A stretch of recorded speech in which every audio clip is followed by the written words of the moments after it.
Tonight, we're not here to fix anything, not to understand everything, not to become someone better before you're allowed to rest.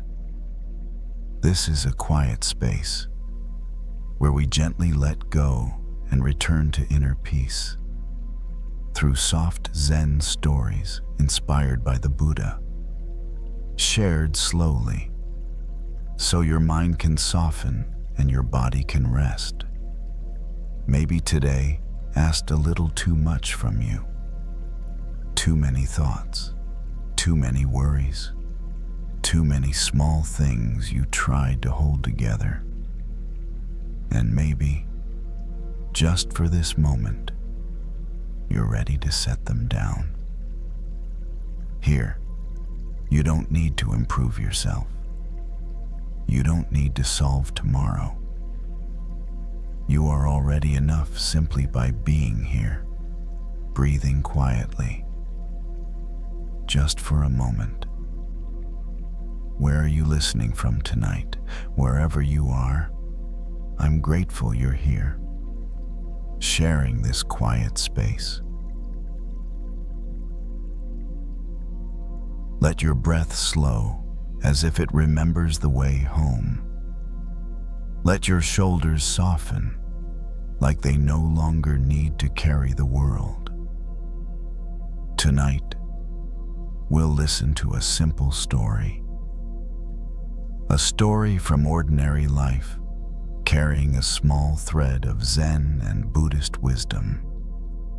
Not to give you more to think about, but to help you loosen your grip. Because suffering rarely ends by force. It softens when we stop holding it so tightly. There's nothing to rush, nothing to achieve, only a gentle drifting into rest, into stillness. Whether you stay awake or slowly fall asleep, this moment is already enough. And now, we begin tonight's journey with these Zen stories.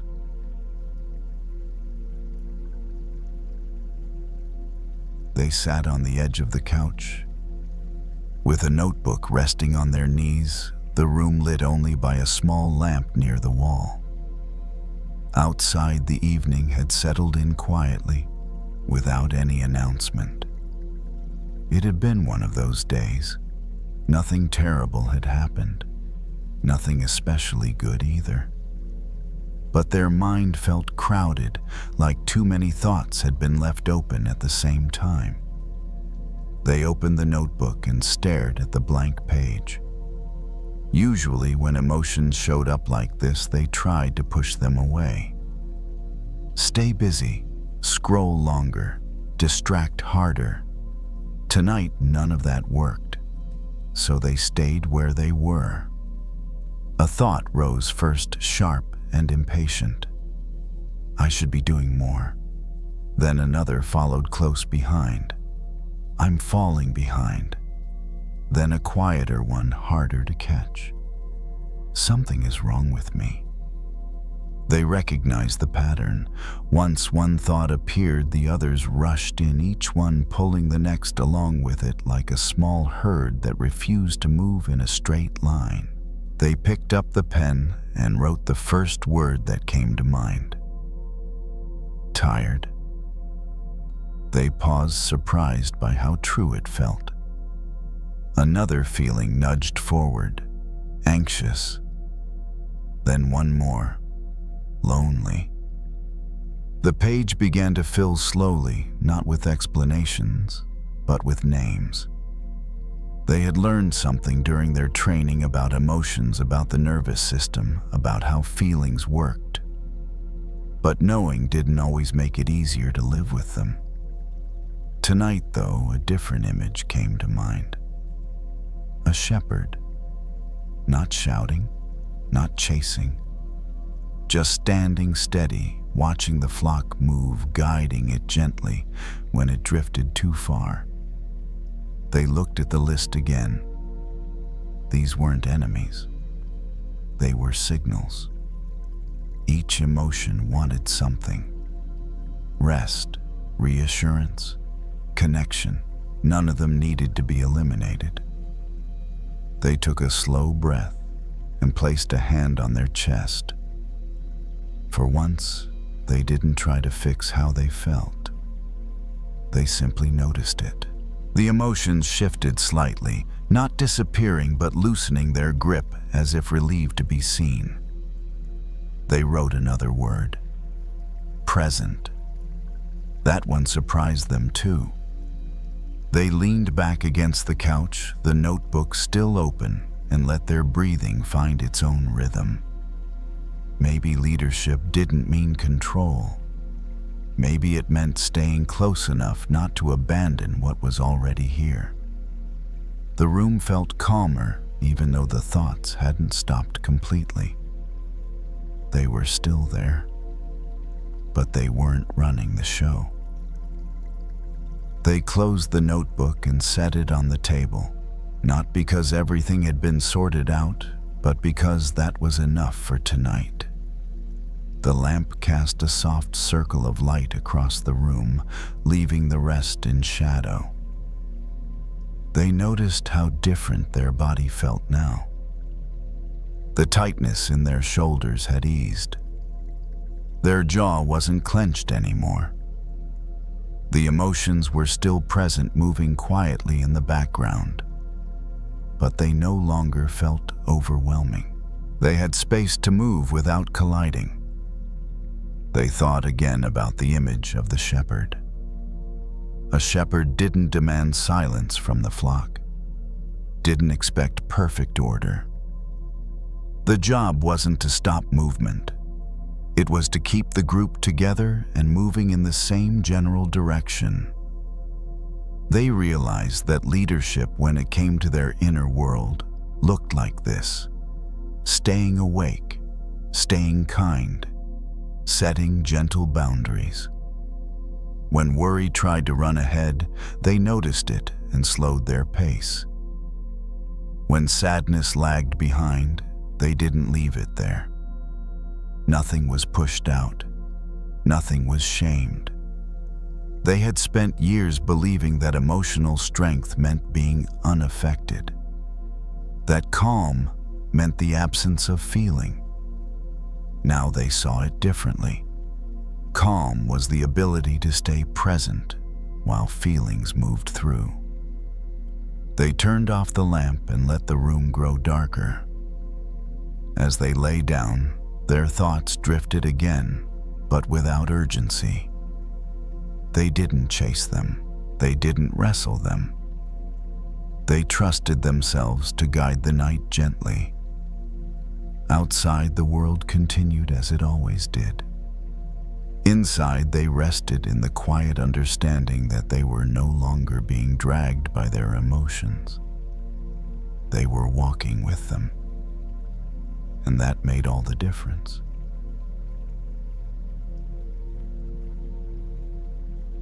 He noticed the plant the way you notice something you've been ignoring.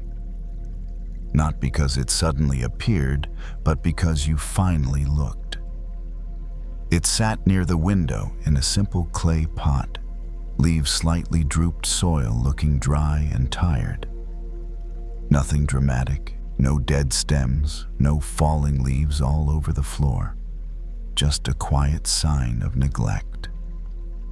He stood there with his keys still in his hand, coat half on mind, already moving toward tomorrow.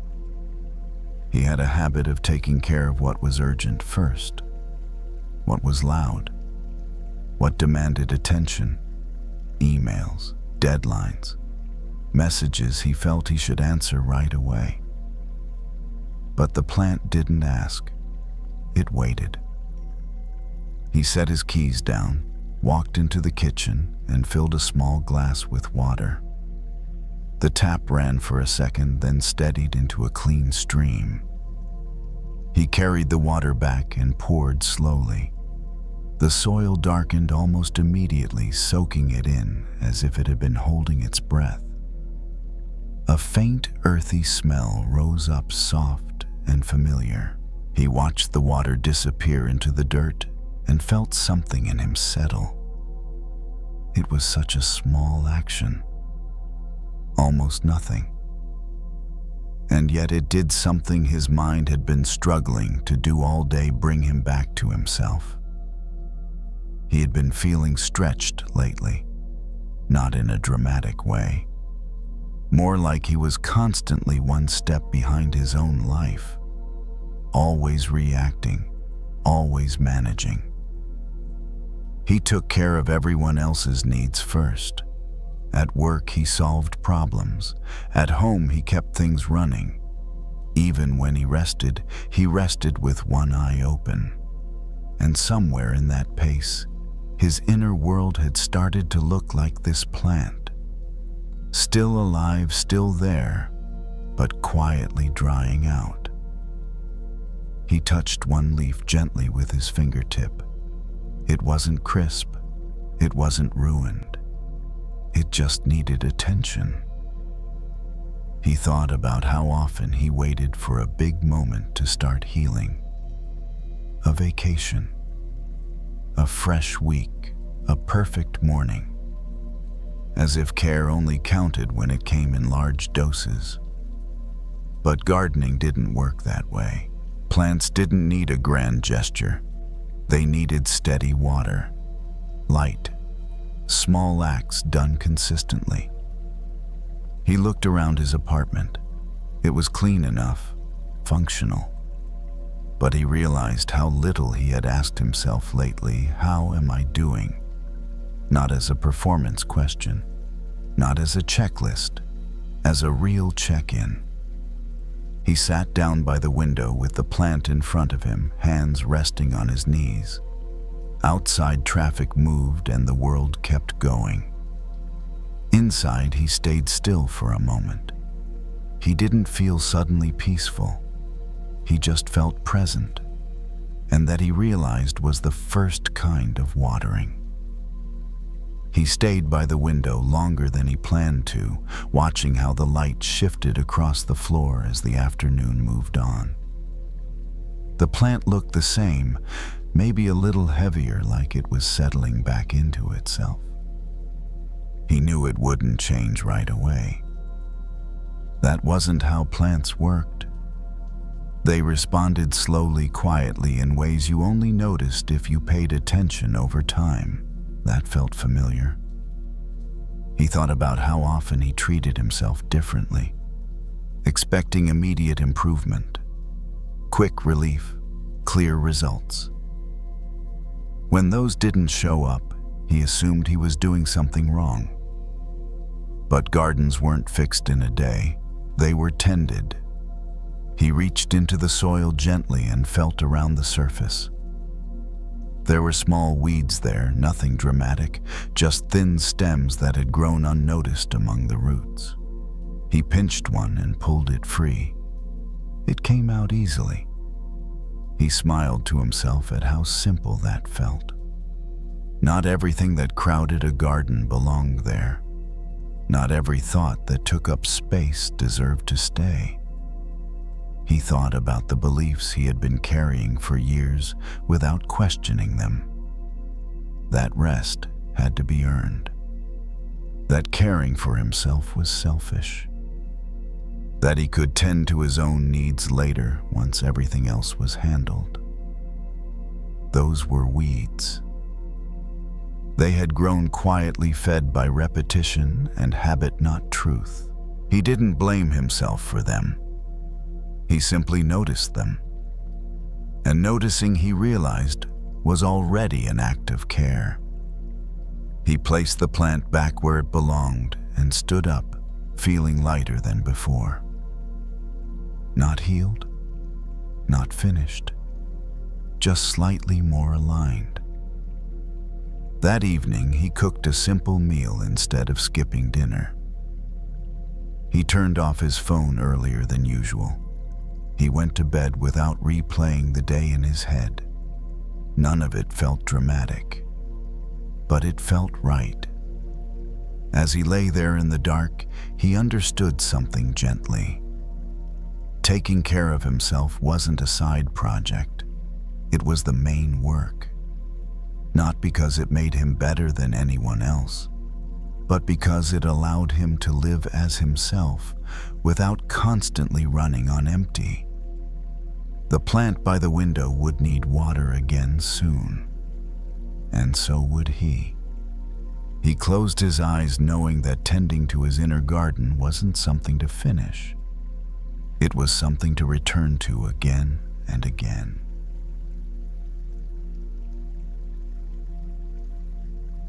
The bathroom light is softer than the lights she has been under all day. Not bright, not demanding, just enough to let her see herself without asking her to perform.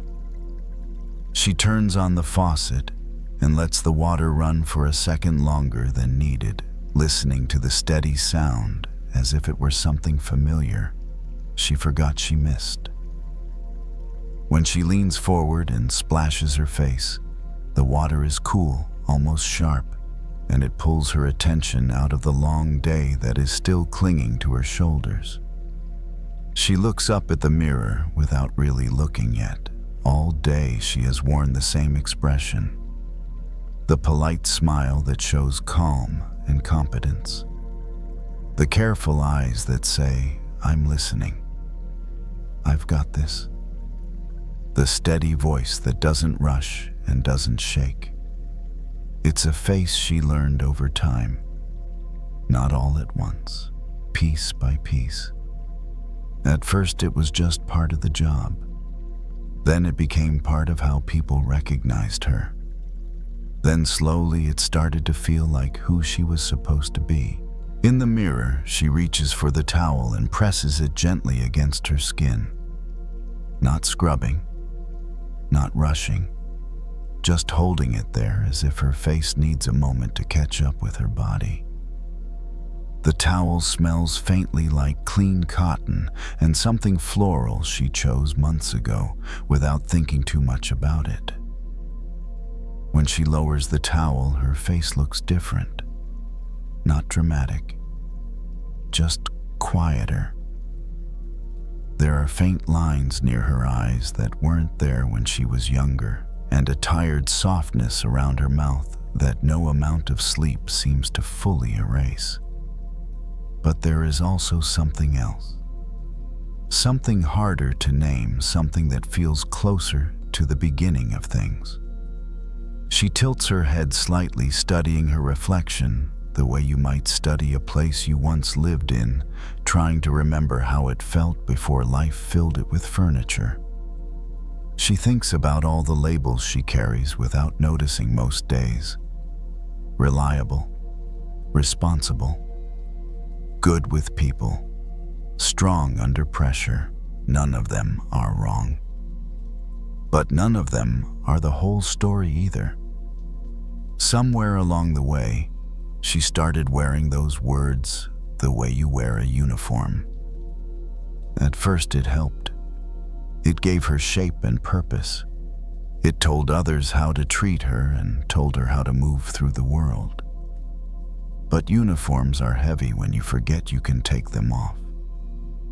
She reaches up and tucks a loose strand of hair behind her ear, a small automatic gesture she's done 1,000 times. The mirror reflects the movement back to her, slow and ordinary. And for a moment she imagines herself years ago, before schedules and certifications and expectations stacked up so neatly around her life. She tries to remember her face from then. Not the face in photos.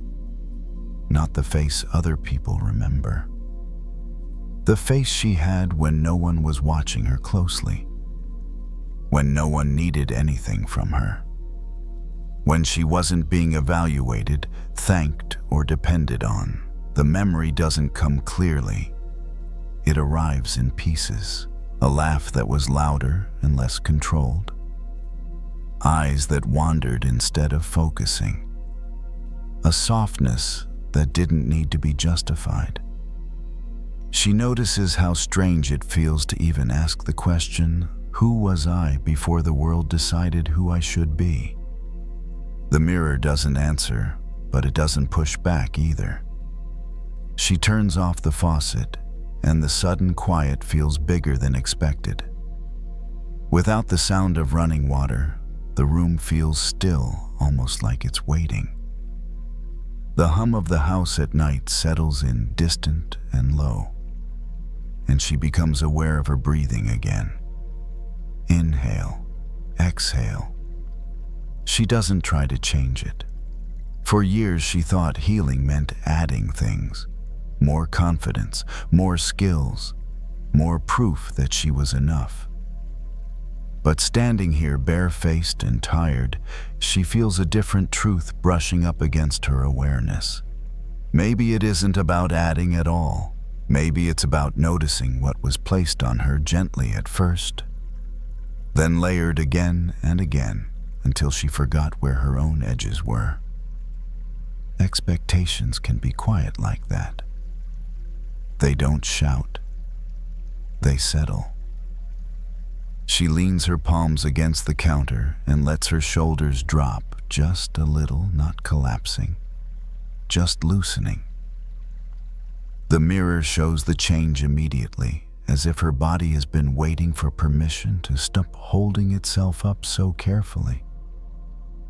For a brief moment, she doesn't try to look capable or composed or kind.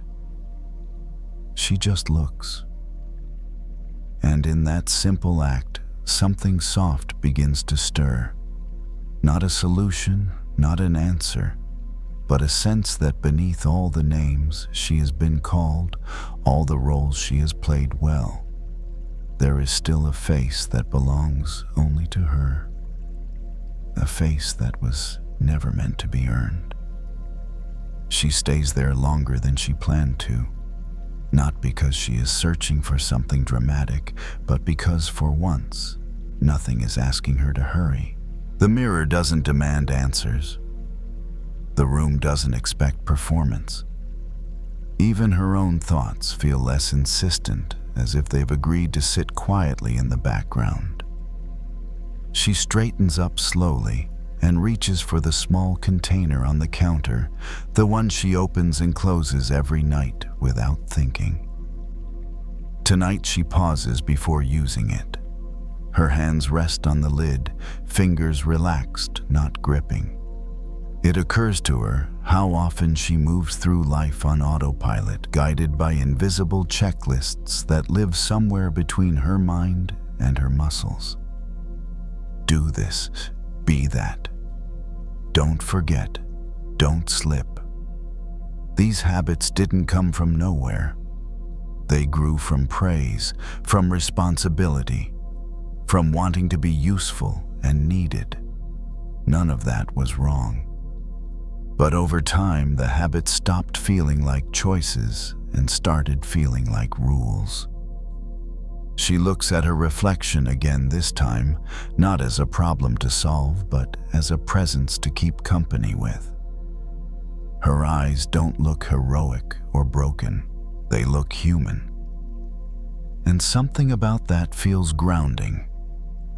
She thinks about how often people talk about finding your worth, as if it were something hidden under layers of effort, waiting to be discovered by doing more, proving more, enduring more.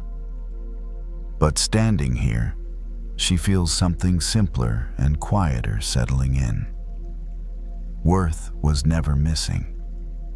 It was just buried under things that were never truly hers. Expectations that fit at first and then slowly grew tight. Roles that were useful but not complete. Stories she learned to repeat because they made sense to other people. She exhales slowly and feels the air move through her chest, not forced, not practiced, just real. The mirror shows the rise and fall of her breath, small and steady, and she realizes she hasn't been this aware of herself all day. Maybe healing doesn't start with becoming someone new. Maybe it starts with allowing yourself to stop being who you were told you had to be. She finally opens the container and applies what she needs. Her movements unhurried, almost ceremonial. though she doesn't think of it that way. It's just care offered without negotiation. No reward at the end, no one keeping score. She remembers how as a child she used to make faces at mirrors. Silly ones, curious ones. Faces that changed every few seconds because there was no reason to hold on to any of them for too long. Somewhere along the way, that freedom disappeared, not stolen, just set aside. The thought doesn't bring sadness the way it once might have. It feels more like recognition, like finding an old photograph and realizing the person in it never really left. They just learned how to be quiet. She steps back from the counter and turns off the light, leaving only the dim glow from the hallway. In the softer shadow, her reflection fades slightly less sharp, less defined. And strangely, that feels right. She doesn't need to see herself clearly all the time. She doesn't need to name herself correctly. She doesn't need to hold her shape so tightly. As she leaves the bathroom, she catches her reflection one last time in the darkened mirror. It's incomplete, blurred at the edges, but there is a calm there that wasn't present before. Not confidence, not certainty, just ease. She walks down the hallway and into the quiet of her home, carrying nothing extra with her. No new goals, no promises to do better tomorrow. Just the subtle relief of having put something down. Maybe the self she's been searching for isn't waiting at the end of a long journey. Maybe it's been here all along, beneath the labels, beneath the effort, patient and untouched, ready to be met again the moment she stops trying to earn her place in her own life. And for tonight, that is enough.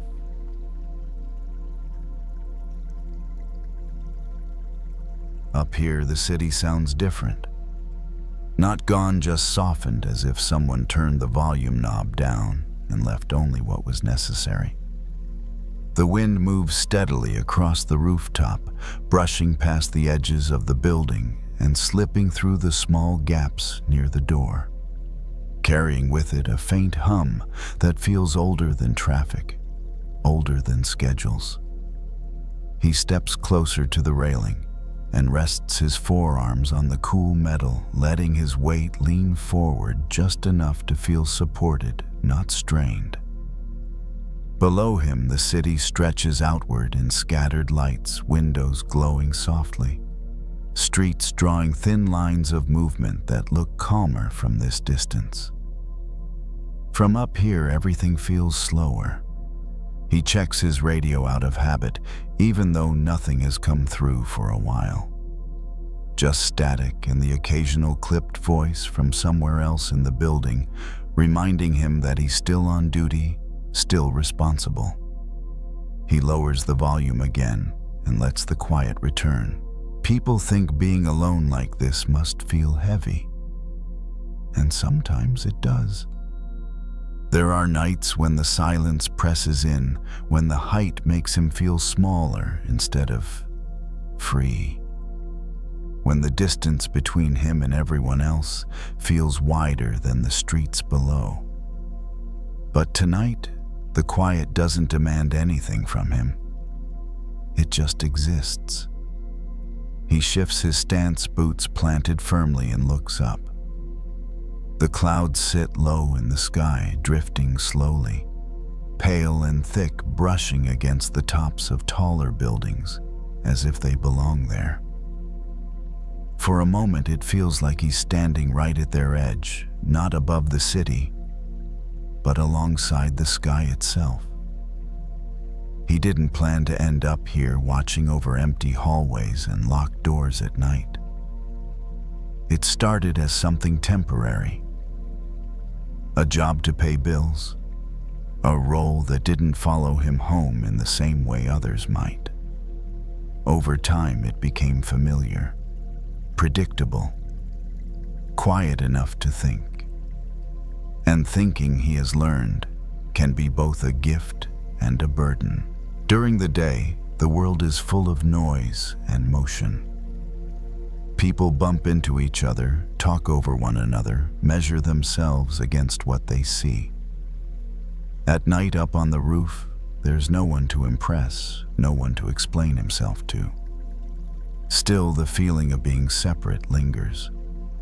He's spent enough time alone to recognize the difference between loneliness and solitude, even though the line between them can blur without warning. Loneliness feels sharp, like something missing. Solitude feels wide, like something opening. Tonight leans toward wide. He watches the clouds drift and thinks about all the ways people climb in their lives, always looking toward some imagined peak where things will finally make sense.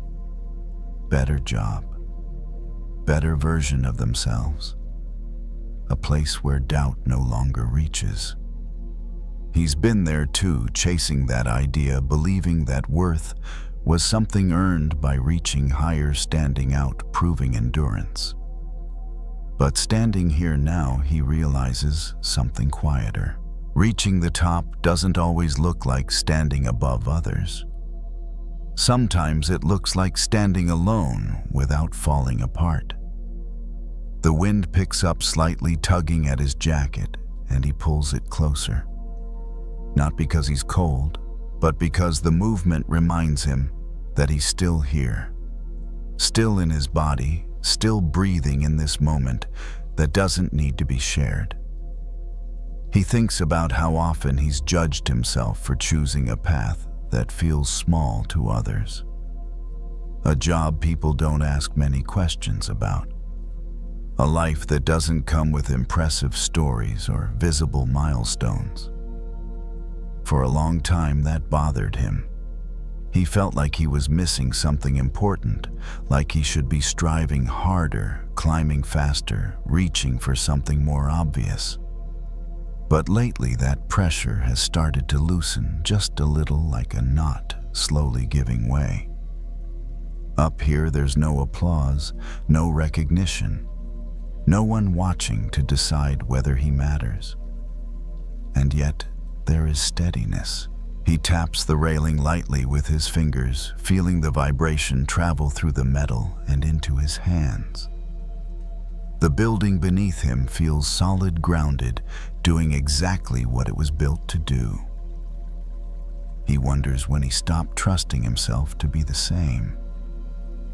Maybe value doesn't always announce itself. Maybe it doesn't need an audience or a finish line. Maybe it can exist quietly, like this moment, high enough to see clearly, alone enough to hear what usually gets drowned out. He stays there, breathing in the cool air, letting the city remain below him instead of inside his head, unaware that without trying to reach anything higher, he's already touching something rare. A kind of peace that doesn't come from arrival, but from allowing himself to stand exactly where he is. He doesn't check the time. Up here, minutes lose their sharp edges. There is no screen reminding him to move faster, no voice counting down what he should be doing next. The night stretches gently, and for once, he lets it. He steps back from the railing and walks a slow circle along the rooftop, boots making soft, familiar sounds against the concrete. Each step feels deliberate, not because he's trying to be mindful, but because the space naturally asks for it. There are places in life where noise fades without effort. This is one of them. He stops near the door and looks out again, this time noticing how the lights below don't compete with one another. They simply exist, scattered, uneven, some bright, some dim, all of them enough in their own way. For years he thought being seen was the same thing as being valued. If no one noticed his effort, he assumed it didn't count. If no one asked about his nights, he felt like they didn't matter. That belief followed him quietly, shaping how he measured himself when no one else was around. But standing here alone with the wind and the low clouds, that belief begins to feel less solid. What if value isn't something that needs to be confirmed? What if worth doesn't disappear just because it isn't witnessed? He leans back against the wall and lets his head rest there for a moment. Eyes half closed, listening to the distant sounds of the city rise and fall like a breath. In this position, he feels supported not by attention or praise, but by something simpler: presence. He remembers times when being alone felt like failure, like evidence that he had missed a step everyone else seemed to know. He remembers the subtle shame of quiet weekends, unanswered messages, empty spaces on his calendar.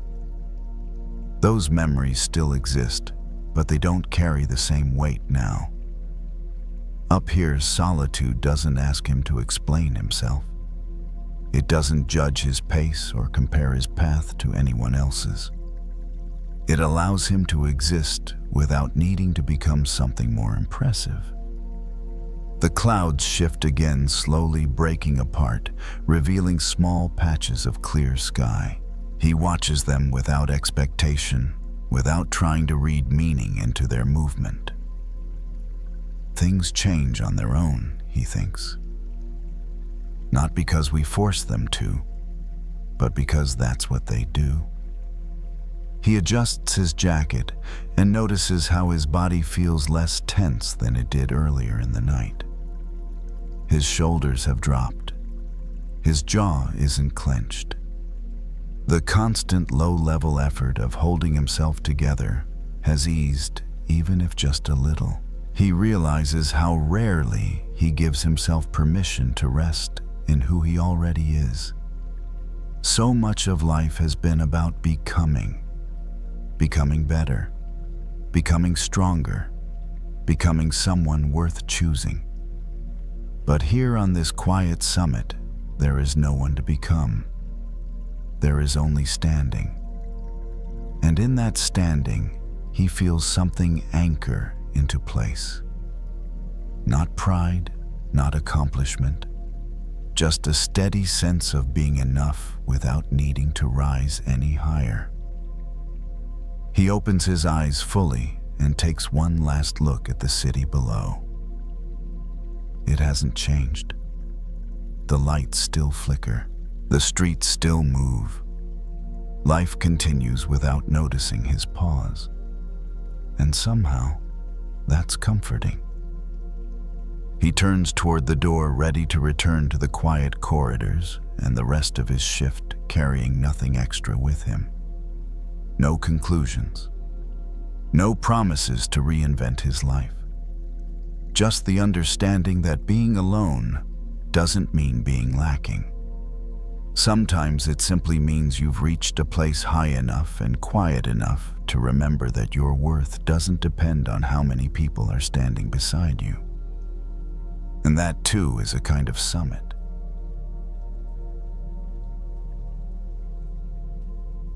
By the time the kitchen quiets down, their hands are still moving. Not fast anymore, just out of habit, guided by muscle memory that doesn't immediately understand that the rush is over. The last pan has been scrubbed, the counters wiped, the burners turned off one by one. But their body hasn't fully caught up yet. They stand at the stainless steel table under the dim backlight, looking at what's left. A plate sits in front of them, heavier than it should be, crowded with food that was never meant for one person. Portions added without thinking, extra scoops, a little more here, a little more there. Not because anyone asked, but because that's what they always do. Give more than necessary. Fill every gap. Make sure no one leaves wanting. They pick up a spoon and hesitate. All day their job is to keep things moving, to make sure everyone gets fed, satisfied, taken care of. There is comfort in that rhythm, in being useful in such a clear, measurable way. Plates come back empty. People don't complain. The system works.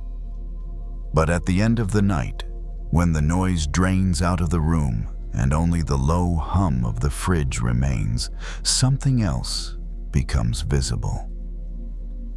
The overflow. They scrape the extra food gently into a container, the sound soft but distinct metal against ceramic. The plate underneath slowly reappears, its edges finally visible, clean and plain. It feels strange to stop before it's completely full again. For a long time, they believed generosity meant filling every available space. If there was room, they filled it. If there was silence, they spoke. If someone seemed unsure, they stepped in. Saying no felt like waste, like selfishness, like letting something good go unused. But lately, exhaustion has been creeping in, quiet but persistent, settling into their shoulders and lower back, following them home even after the shift ends. No amount of sleep seems to fully touch it. They cap the container and set it aside, noticing how light the plate feels now. There's still food on it. Enough. Just not excessive.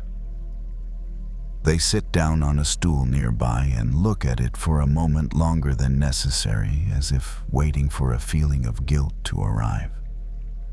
It doesn't. Not exactly. Instead, there's a mild discomfort, the kind that comes when you do something unfamiliar, even if it's kinder. Their mind reaches automatically for old rules. You should give more. Someone else might need it. You can handle it. Those thoughts don't shout. They whisper. They remember learning those rules slowly over years. Praised for being accommodating, thanked for being dependable, noticed most when they went a little past their limit. No one ever said, "You must empty yourself to be worthy." But the lesson still landed. They take a bite from the plate, tasting the food properly for the first time tonight. It's warm, simple grounding. Eating slowly feels almost rebellious, like stepping out of line when no one is watching. As they chew, they realize how often they treat themselves like an afterthought. Leftovers, rushed moments, whatever time remains after everyone else is satisfied. They glance at the container again. The overflow hasn't disappeared. It's just been set aside. And something about that feels important. Maybe giving doesn't always mean pouring everything out. Maybe it means knowing when the cup is already full. They finish the bite and rest their hands in their lap, noticing how their shoulders drop a fraction, how their breathing settles without effort. The kitchen feels different now, less like a place of output and more like a place that's allowed to be quiet. They don't come to any conclusions. They don't promise to change everything tomorrow. They simply sit with the plate in front of them, learning the shape of enough, realizing for the first time how long it's been since they allowed themselves to stop before crossing the line into depletion. And in that pause, something begins to soften, not dramatically, not all at once, but enough to suggest that maybe what they've been calling generosity has been asking for a small correction. Not less care, just better balance. They don't rush to clean up. Normally, the moment they finish eating, their body would already be halfway back into motion, stacking dishes, wiping surfaces, preparing for whatever comes next. Tonight, they let the plate sit where it is unfinished, but no longer overwhelming. The kitchen feels different when there is no urgency. The low hum of the refrigerator fills the space, steady and patient, as if reminding them that things can continue without constant effort. They lean back slightly on the stool and let their feet rest flat on the floor, grounding themselves in the simple fact of being here. They think about how often they've equated self-worth with output. If they give more, they matter more. If they carry the extra load, they belong. If they never complain, they're appreciated. These beliefs weren't forced on them. They grew quietly, shaped by small moments of approval and relief, by the subtle comfort of being needed.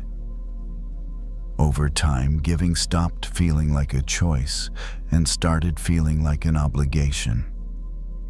But obligation, they are beginning to notice, has a different texture than care.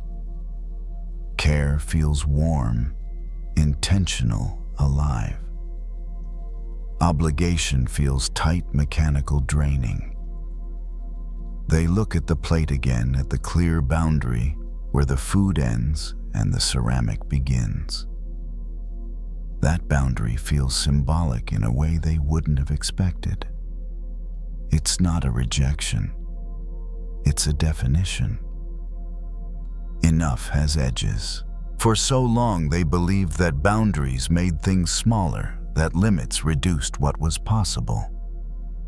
But sitting here now, they sense the opposite. The boundary is what allows the meal to be enjoyed, the body to relax, the moment to be fully lived. They remember times when they gave from emptiness, when generosity felt more like sacrifice than kindness. Those moments came with resentment. They didn't want to admit fatigue. They pushed through, and a quiet hope that someone would notice how much they were carrying. Tonight there is no audience, and in that absence, a different kind of honesty becomes possible. They place their hand over their stomach and notice the subtle signals their body has been sending all along. Full doesn't mean uncomfortable. Rested doesn't mean lazy. Stopping doesn't mean failing. These truths feel simple, almost obvious, and yet they have been ignored for years. They gather the plate and stand moving with an ease that wasn't there earlier. The container of extra food remains on the counter, closed, waiting. Not wasted, just not consumed right now. Giving from overflow, they realize, doesn't require depletion. It requires patience. They rinse the plate and set it on the rack, the sound of water gentle, unhurried. Each movement feels less like a task and more like a continuation of the care they've been offering all day, only now it includes themselves. Before turning off the light, they pause and look around the kitchen one last time. Nothing has changed on the surface. The room is the same. The work will begin again tomorrow. But something internal has shifted. They no longer feel the need to prove their value by how much they can hold or how much they can give away. The sense of worth they're touching now feels steadier, quieter, and far less fragile. It doesn't ask them to empty themselves. It simply asks them to notice when the cup is full, and to trust that keeping what they need is not a betrayal of generosity, but the very thing that makes it sustainable. They turn off the light and step out of the kitchen, carrying that understanding with them, not as a rule, not as a promise, but as a gentle recalibration. From now on, they don't need to give everything. They only need to give what truly comes from abundance.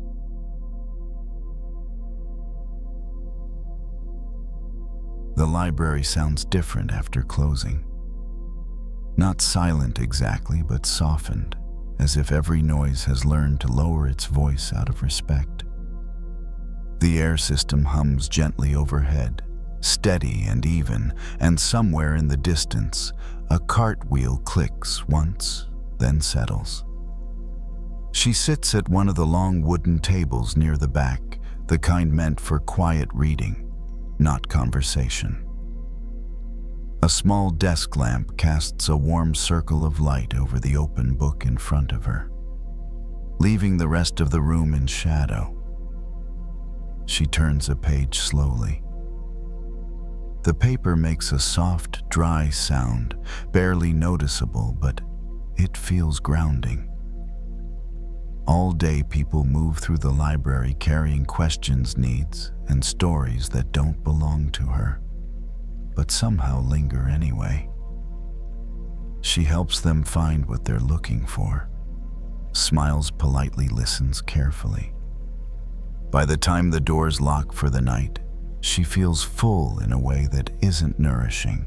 She presses her thumb gently against the edge of the page and pauses, not because the sentence is difficult, but because something in her chest has tightened again. It happens often quietly, without warning. Being open has always been part of who she is. People sense it quickly. They lean in, share more than they planned, trust her with pieces of themselves they haven't organized yet. She doesn't push them away. She knows how much courage that kind of sharing takes. But lately, she's begun to notice how porous she feels, as if there are no walls between her inner world and everyone else's. The lamp flickers faintly, then steadies. She exhales and lets her shoulders drop just a little. The room doesn't react. Nothing collapses when she stops holding herself so carefully. She looks up from the book and lets her eyes travel across the shelves, row after row of spines, each one holding a story that knows where it begins and where it ends. Boundaries, she thinks. Stories are allowed to have them. Somewhere along the way, she learned that kindness meant accessibility. Always available, always understanding, always willing to absorb what others couldn't carry alone. No one ever told her she had to do this. But the pattern formed anyway, reinforced by gratitude and relief, by the quiet praise that comes when you don't say no. She closes the book gently and rests her hands on the cover. The title doesn't matter. What matters is the feeling of containment, of something held safely between two firm edges. She wonders when she stopped believing she deserved the same. The idea of a sanctuary comes to her suddenly, not a physical place, but an inner one. A space untouched by expectation, where no explanations are required and no stories need to be processed or understood. A place where nothing can be taken. The thought feels both comforting and unfamiliar.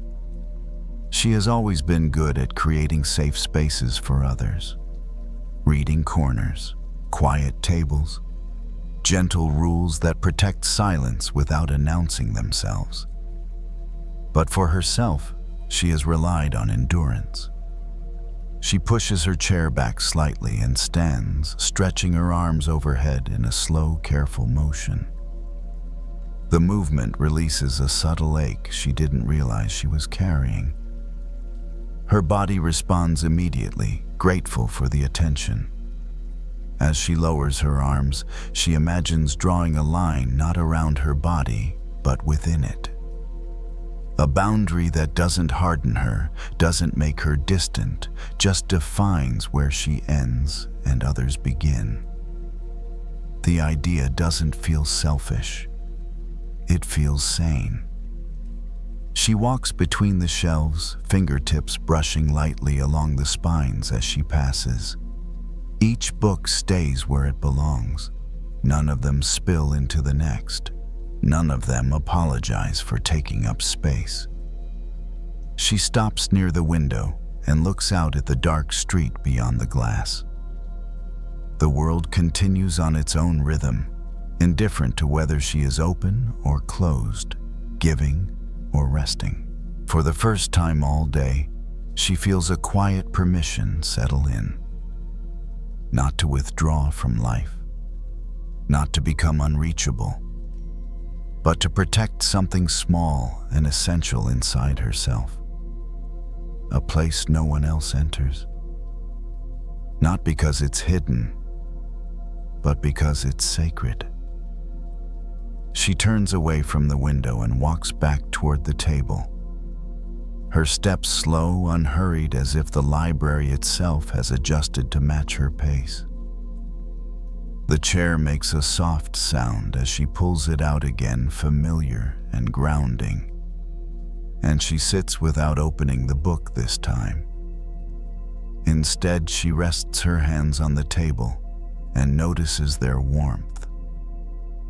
For so long, she believed that being kind meant being open in every direction, like a room with no doors, no walls, no way to close anything off. She thought strength was the ability to stay exposed without flinching, to remain available, no matter how much passed through her. But exposure, she is learning, is not the same as openness. Openness has choice. Exposure does not.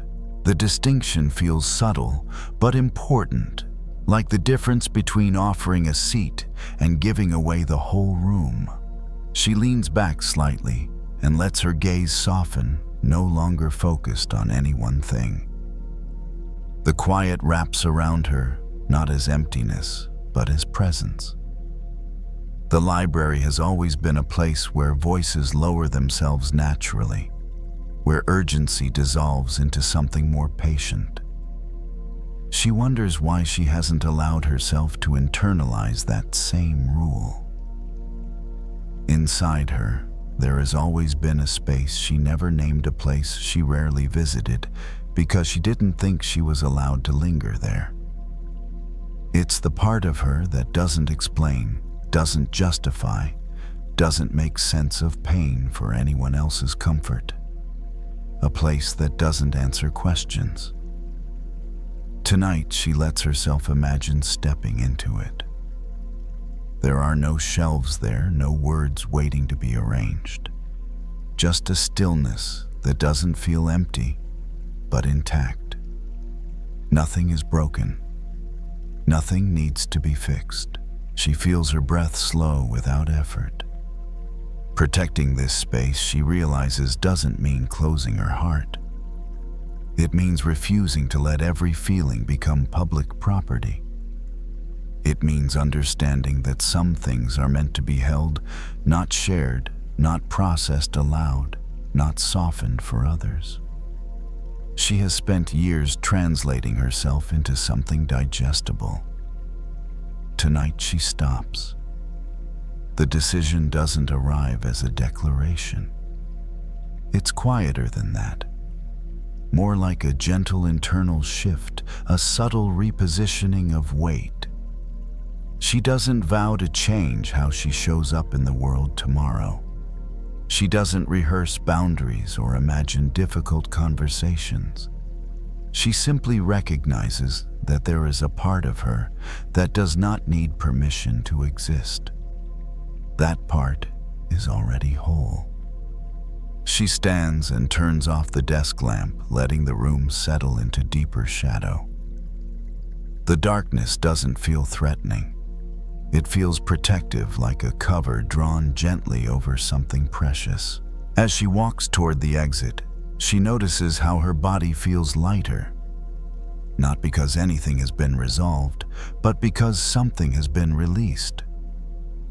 The constant vigilance, the quiet readiness to receive whatever comes next, has loosened its grip. At the door, she pauses and looks back once more at the long rows of shelves disappearing into the dim light. Each book remains exactly where it belongs, closed when it needs to be open when invited. She smiles softly at the thought. She doesn't need to be endlessly accessible to be kind. She doesn't need to be unguarded to be loving. She doesn't need to give everyone access to her deepest places in order to be real. Somewhere inside her, there is a sanctuary that remains untouched, not because she is hiding, but because she is honoring it. She locks the door and steps out into the night, carrying that understanding with her. Not as armor, not as distance, but as quiet reverence, a knowing that no matter what the world brings to her tomorrow, there is a place within that remains safe, steady, and entirely her own. A place no one enters. And for the first time in a long while, she trusts herself to keep it that way.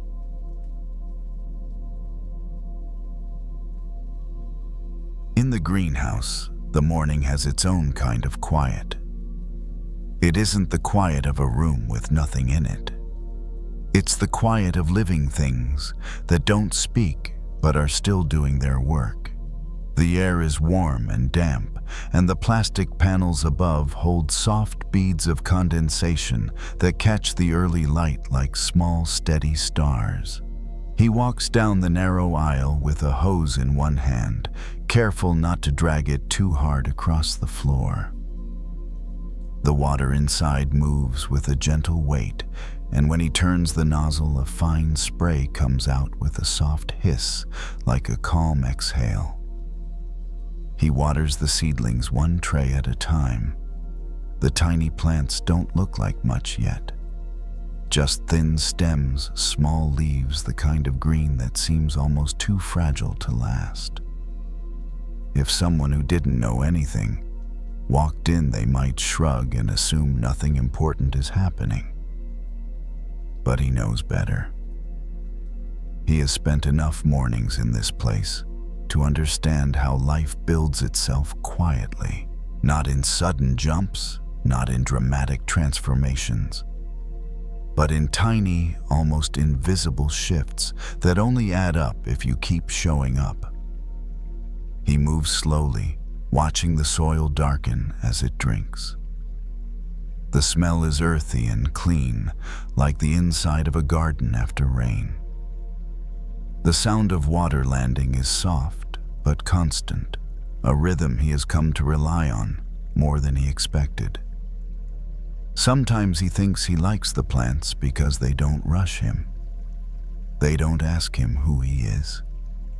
They don't ask what he's planning. They don't ask why he hasn't figured everything out yet. They simply grow at their own pace, and if he is patient and consistent, they respond. Outside the greenhouse, people talk about big dreams, big goals, big changes, big results. He has heard it plenty of times.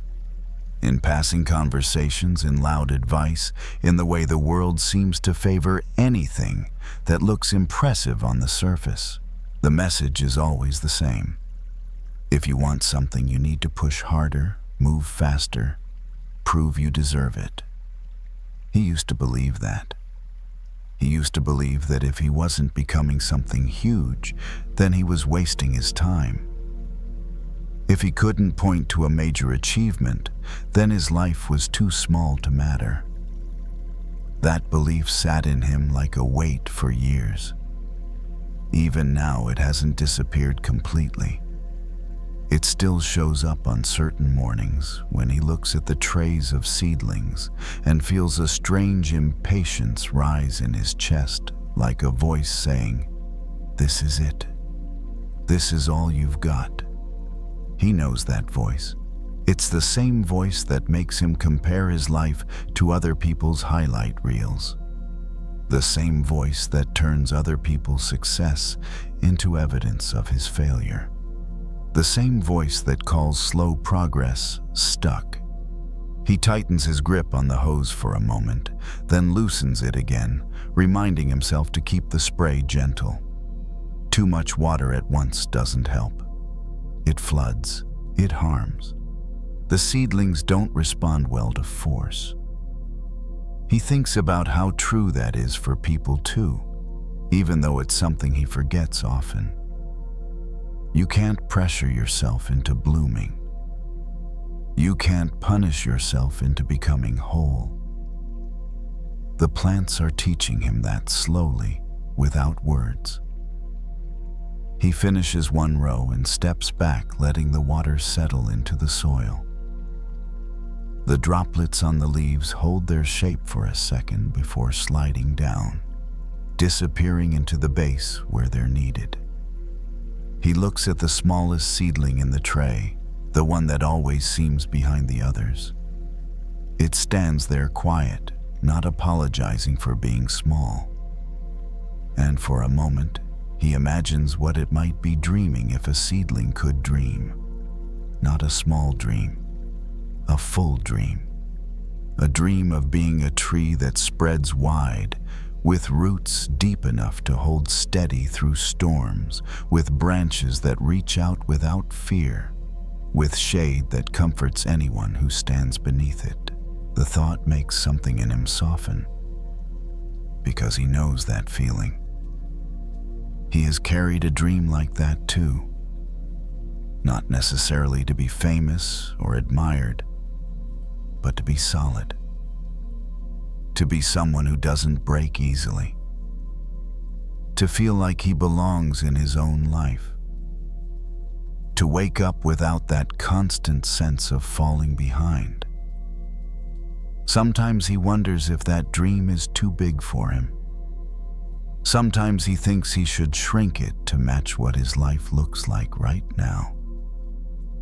But then he looks at the seedling again, thin and quiet, and he remembers something simple. A seed doesn't have to look like a tree in order to be one. It just has to keep going. He turns the nozzle slightly and gives the tray one more gentle pass, making sure the corners aren't dry. The water lands like a soft promise, not hurried, not dramatic, just consistent. And as he moves down the aisle toward the next row, he feels the pressure in his chest ease a little, replaced by something steadier. Not certainty, not confidence that everything will work out. Just a calm understanding that growth is not always visible from day to day, and that being small right now is not a sign that he is failing. It might simply be the beginning. He coils the hose neatly against the wall and wipes his hands on the side of his pants, leaving faint dark marks that fade as the fabric dries.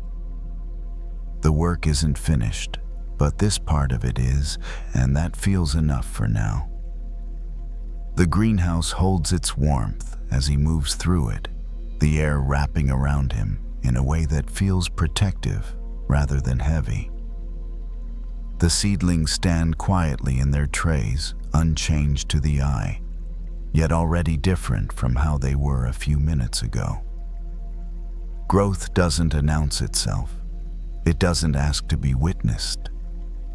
It happens whether anyone is paying attention or not. He pauses at the end of the aisle and looks back at the rows of green, all at different stages.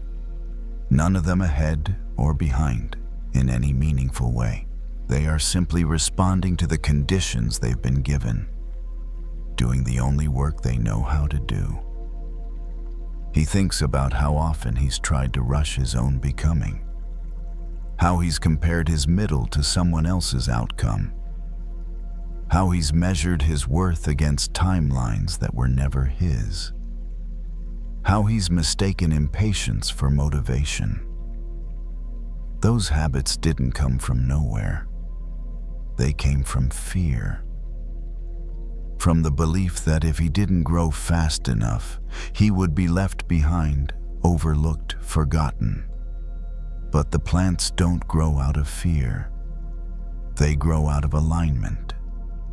They grow because the soil is right, the water is steady, and the light arrives when it can. They don't question whether they deserve the sun. They don't hold back because another plant nearby seems taller. They just receive what's offered and respond honestly. He steps closer to the smallest seedling again, the one he noticed earlier. It hasn't changed, not in any visible way, but something about it feels more present now. It stands without urgency, without comparison, without apology. It doesn't dream of being anything other than what it already is on its way to becoming. That realization lands gently in him. Maybe the problem was never that his dream was too big. Maybe the problem was that he kept trying to live it too early. A seed doesn't strain to act like a tree. It doesn't harden its stem in advance. It doesn't borrow strength it hasn't grown yet. It trusts the process it's inside of. He places his hand lightly on the edge of the tray, not touching the plant, just feeling the solid frame beneath it. The structure exists to support growth, not to rush it. For the first time in a long while, he considers the idea that he might not need to add anything to himself. No new identity, no dramatic reinvention, no proof that he's doing life right. He might only need to stop stripping himself of patience. Stop crowding his days with comparison. Stop calling slowness a flaw. Stop confusing visibility with value. The greenhouse door opens slightly as a breeze shifts outside, and fresh air slips in cool against the warmth. The balance feels good. Not too much, not too little. He breathes it in and feels something settle. He doesn't suddenly believe that everything will work out. He doesn't imagine a future where doubt never returns. But he does feel a quiet permission to stay where he is without judging it, to grow at the speed that feels true. As he turns to leave, the seedlings remain behind, unchanged in appearance, yet undeniably alive, continuing their work without needing his attention. He knows that when he returns tomorrow, they will have moved forward in ways too small to measure, yet real all the same. And maybe he will too. Because the dream he's been carrying was never about becoming impressive overnight. It was about becoming rooted. Strong enough to stand, flexible enough to bend, patient enough to let time do what it does best. He switches off the greenhouse light and steps into the morning carrying nothing extra with him. Just the understanding that even the smallest seed holds the memory of a forest, and that healing-like growth begins the moment you stop asking yourself to be something you are not yet ready to be.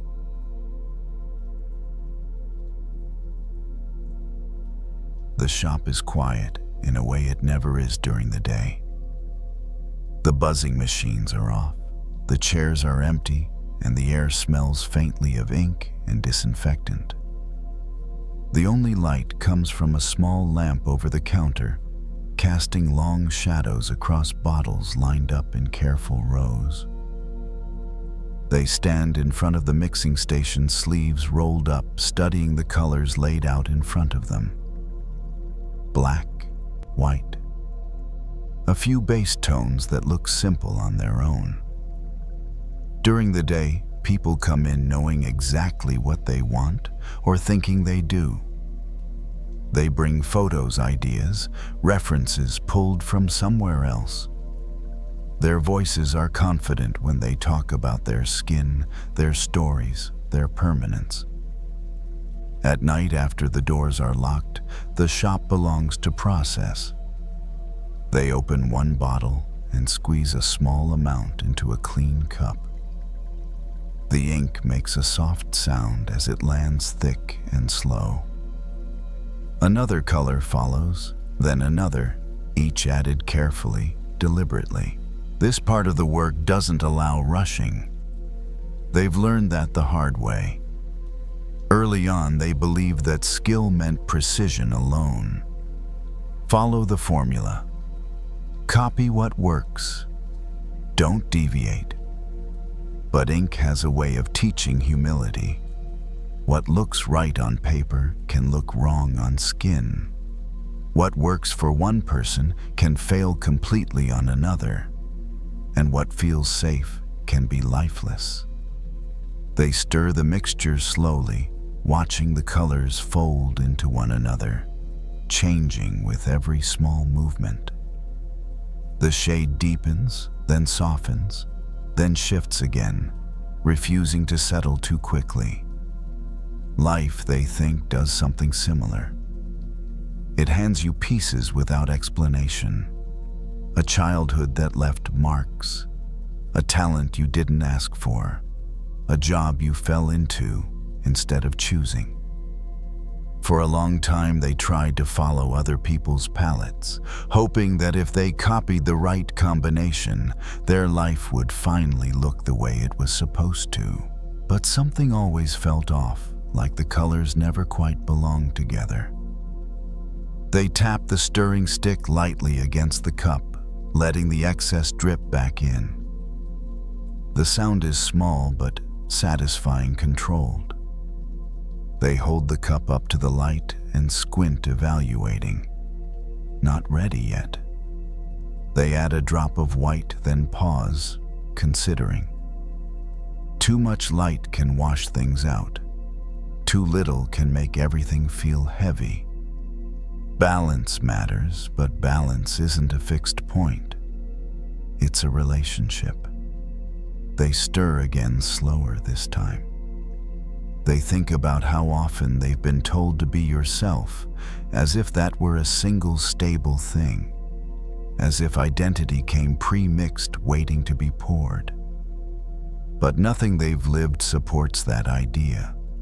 They have changed with every place they've been, every relationship, every mistake. The colors of their life have shifted, whether they wanted them to or not. What they're learning now is that they still get a say. They don't control what colors show up, but they do control how they're combined. The thought settles into them quietly, not as a declaration, but as a possibility. They wipe their hands on a clean towel and look around the shop. Flash art on the walls, chairs pushed in, tools resting where they belong. Everything is ready even though nothing is happening. This is the part no one sees. The careful attention, the trial and error, the patience to let things become what they are. They hold the cup again and notice how the color has changed, deepened, gained complexity. It's not what they started with, and it's not what they expected, but it feels right. Still, they hesitate. Old habits rise up. What if it's wrong? What if someone else would do it better? What if you ruin it? Those thoughts have stopped them before, kept them stuck in safe, dull combinations that never felt like theirs.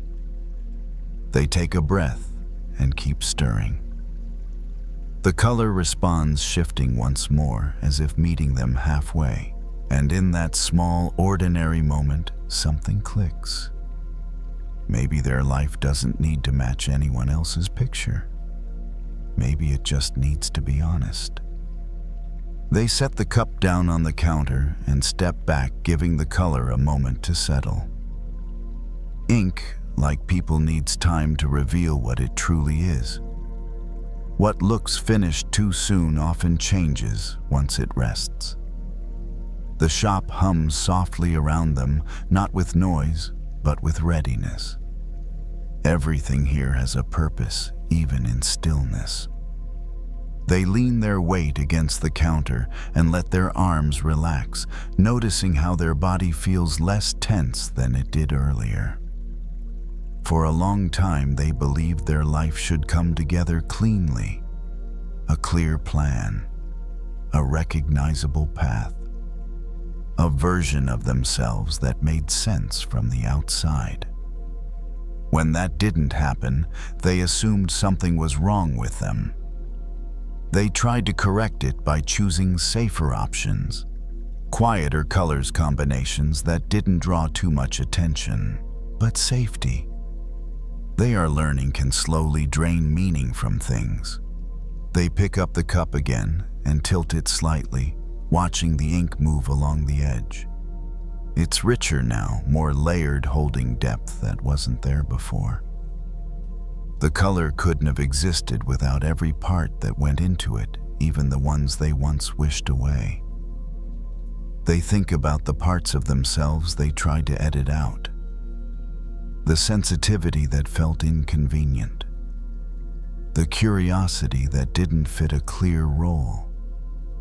The moments of doubt they treated as weaknesses. What if those weren't flaws? What if they were pigments? They add one final careful drop and stir just enough to incorporate it, then stop. Overworking the mixture would only flatten it. Knowing when to stop matters as much as knowing when to begin. That lesson feels personal.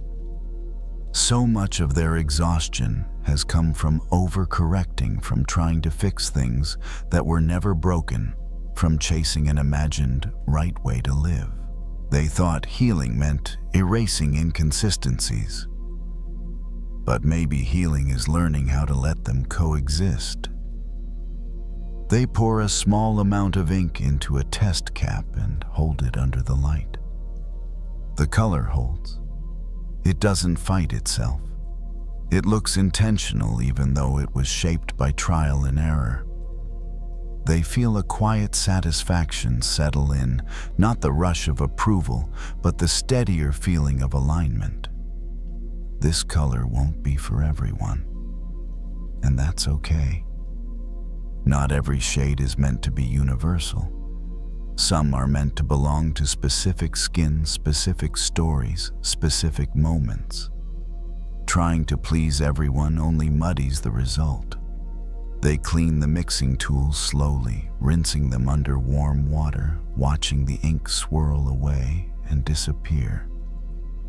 There's something freeing about letting go of what's no longer needed. They don't need to cling to old versions of themselves. They don't need to defend past choices. They don't need to justify how they got here. What matters is how they move forward with what remains. They label the cup and place it carefully on the shelf, not rushing to use it right away. Some things are allowed to wait until the moment feels right. As they turn off the lamp and prepare to leave, the shop falls into shadow again, calm and patient. Nothing is unfinished. Nothing is wrong. They step outside into the quiet night, carrying with them a simple understanding. Life will keep handing them colors they didn't choose, but they are still the one holding the brush. And with a little patience, a little honesty, and the courage to stop forcing harmony too soon, they can create something that doesn't need to be perfect to be true. Something that finally looks like them.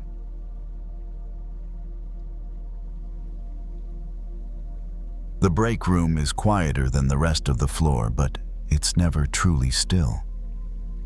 Even with the door closed, the sounds find their way in. A monitor beeps somewhere down the hall. Shoes move quickly across polished floors. A cart rattles, then fades. Life keeps happening just outside the thin walls. She pours hot water into a paper cup and watches the tea bag darken slowly, the color spreading outward in soft waves. Steam rises warm against her face, and for a moment that warmth is the only thing she pays attention to. Her shift isn't over yet, but this pause belongs to her. She sits down and wraps both hands around the cup, letting the heat seep into her fingers. It surprises her how cold they feel. All day she's been moving without noticing her body at all, responding, adjusting, holding steady, while everything else feels uncertain. That's what she's good at. Remaining calm when others can't. Staying present when things turn urgent. Keeping her voice even when fear fills the room. People say she has a strong presence, that she's grounded, that she brings reassurance just by standing there. She nods when they say it. But what they don't see is how loud her mind can be once she steps away. The second she sits down, the day rushes back in.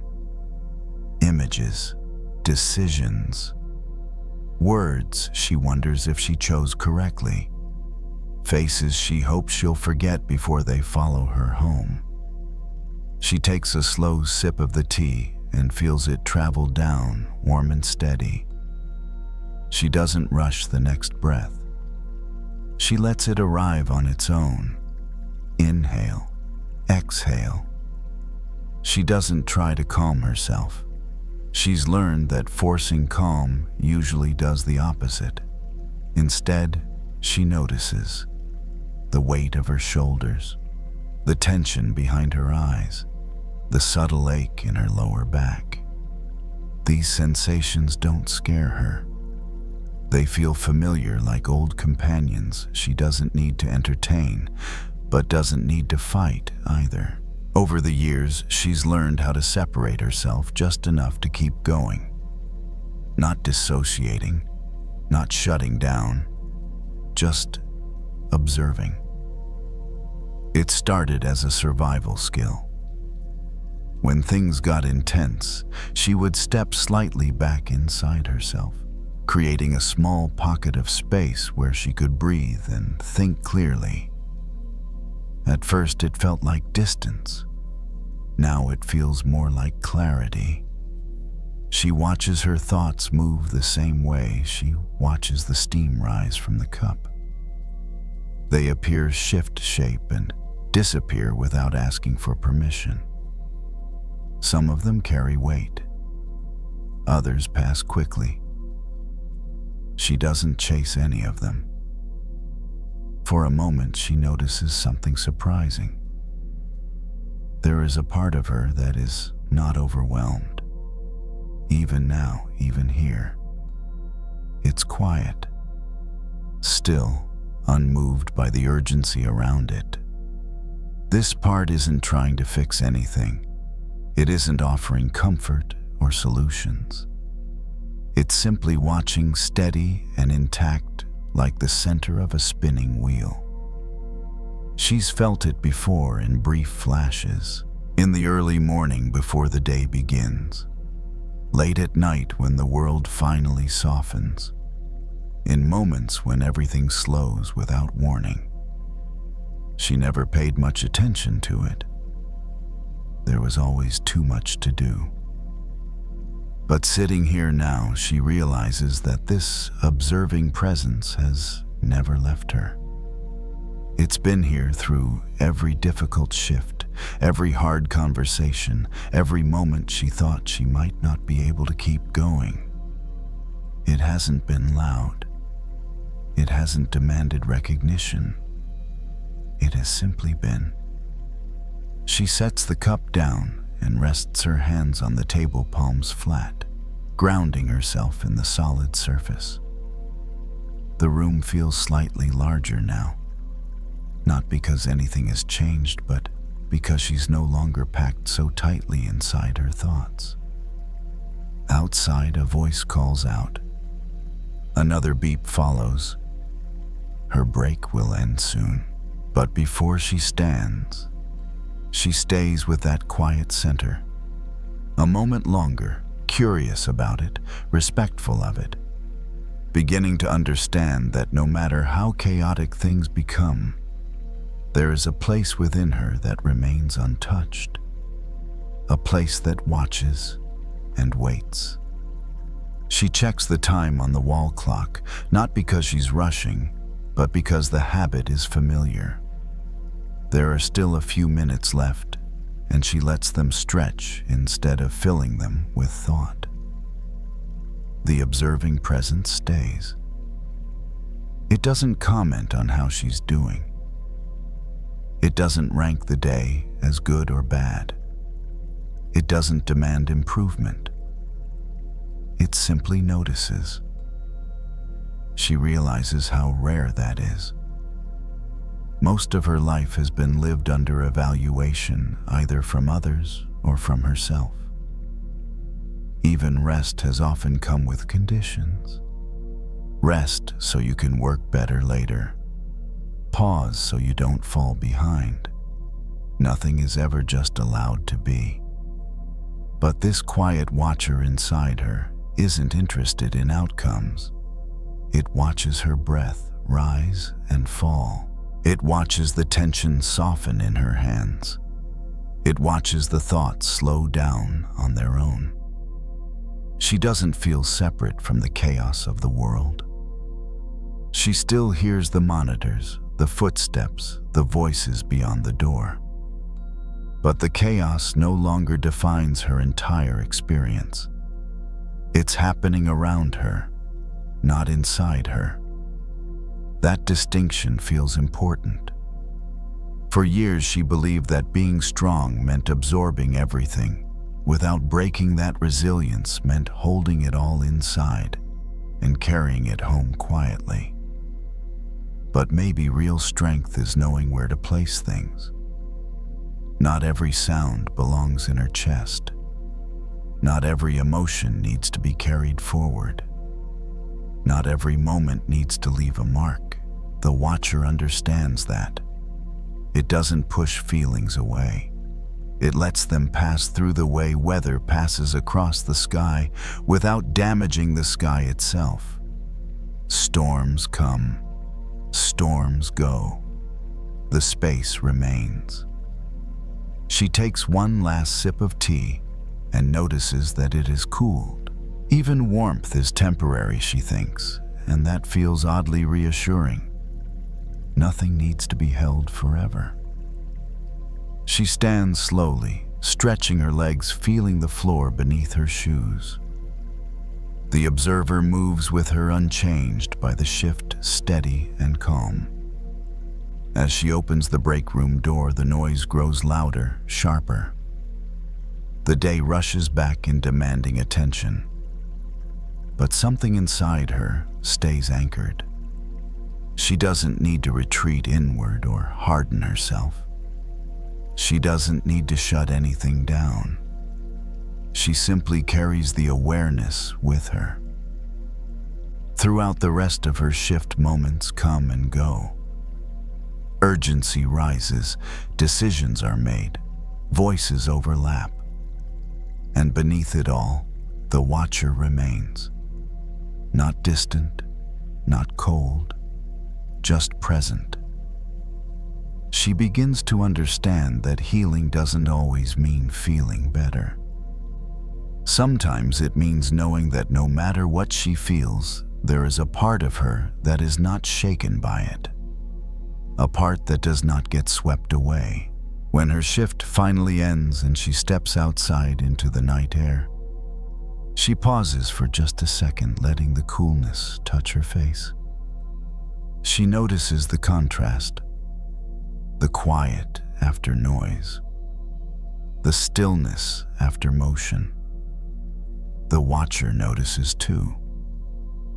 She smiles faintly, not because everything is resolved, but because something important has been remembered. No matter how intense the world becomes, there is always a place within her that remains calm, clear, and whole.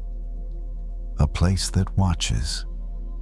And in that watching, she finds a gentle kind of peace that doesn't depend on the absence of storms, only on the knowledge that she is more than whatever passes through her.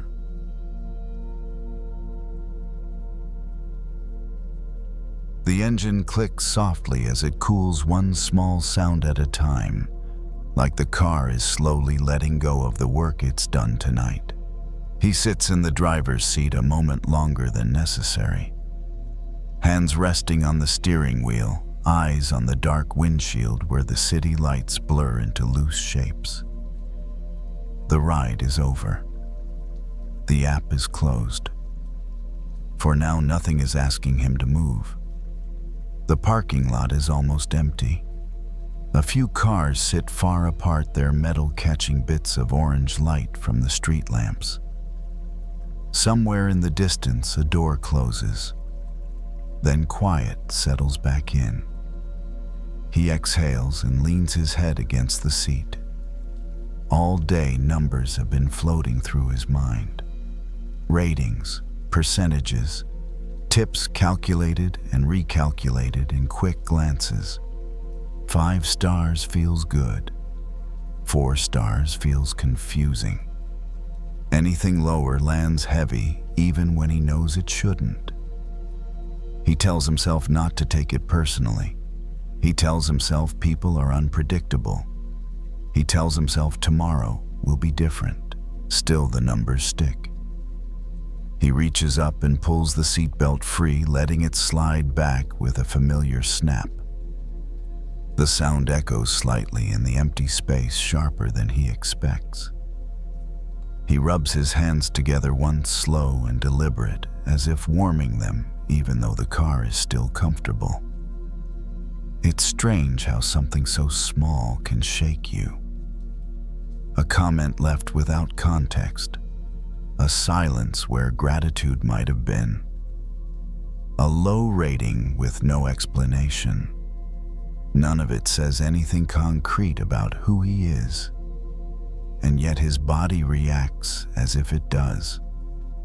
For a long time, he believed his value lived just outside of him. In approval, in positive feedback, in being chosen again and again. Driving made that belief visible. Every ride felt like a test, every passenger a quiet judge. He found himself adjusting constantly, music choices, conversation levels, even the way he laughed, trying to stay ahead of disappointment. At first it felt like flexibility. Later it started to feel like erosion. He glances at his phone again, though he already knows what it will show. The number hasn't changed. It sits there neutral and final, as if daring him to argue with it. He doesn't. Instead, he sets the phone face down on the passenger seat. The motion surprises him. Normally, he would stare at it longer, replay the ride in his head, searching for the moment he might have failed without realizing it. But tonight, something in him is tired of chasing answers that never arrive. He shifts in his seat and notices the pressure of his back against the cushion, the steady support he hasn't paid attention to all evening. The car holds him without asking him to earn it. That thought lingers. Outside the windshield, a breeze moves through a line of trees at the edge of the lot. Their branches swaying gently steady despite the traffic that rushes past on the road beyond. They don't move because they're unsure. They move because they're anchored. He's always liked the idea of an anchor. Something heavy enough to hold. Something quiet enough not to announce itself. Something that keeps you from drifting when the current shifts. But he spent years using other people's reactions as that anchor, letting their approval decide how solid he felt on any given day. When the feedback was good, he felt steady. When it wasn't, everything wobbled. That kind of anchoring he's starting to see is fragile. He closes his eyes briefly and lets the quiet press in. Without the app running, without voices in the back seat, without directions being called out, he's just here. A person in a parked car breathing. There's discomfort in that simplicity. Without reflection from others, he isn't sure how to measure himself. But there's also relief. Because maybe he doesn't need to measure anything right now. He opens his eyes and looks around the car. The scuffed dashboard, the cup holder with a faint ring at the bottom, the small imperfections that prove this space has been lived in. None of it is perfect. None of it is trying to be. And somehow it still works. He thinks about how much energy he spent trying to be smooth, pleasant, agreeable. Trying to anticipate needs before they're spoken. Trying to earn ease instead of allowing it. The engine is quiet now, fully cooled. He rests his hands in his lap and notices how his shoulders drop a fraction, like something heavy has been set down, even if just for a moment. Maybe worth isn't something that floats. Maybe it's something you drop into yourself. Something solid. Something internal, something that doesn't shift every time the surface changes. He doesn't know how to do that yet. But sitting here in the quiet with a phone face down and the car no longer moving, he senses the beginning of it. A weight settling, an anchor touching bottom. He opens the car door and steps out slowly, letting the night air meet his face. It's cooler than inside, and the contrast pulls him fully into his body. His shoes touch the pavement with a solid, familiar sound. The ground feels steady beneath him.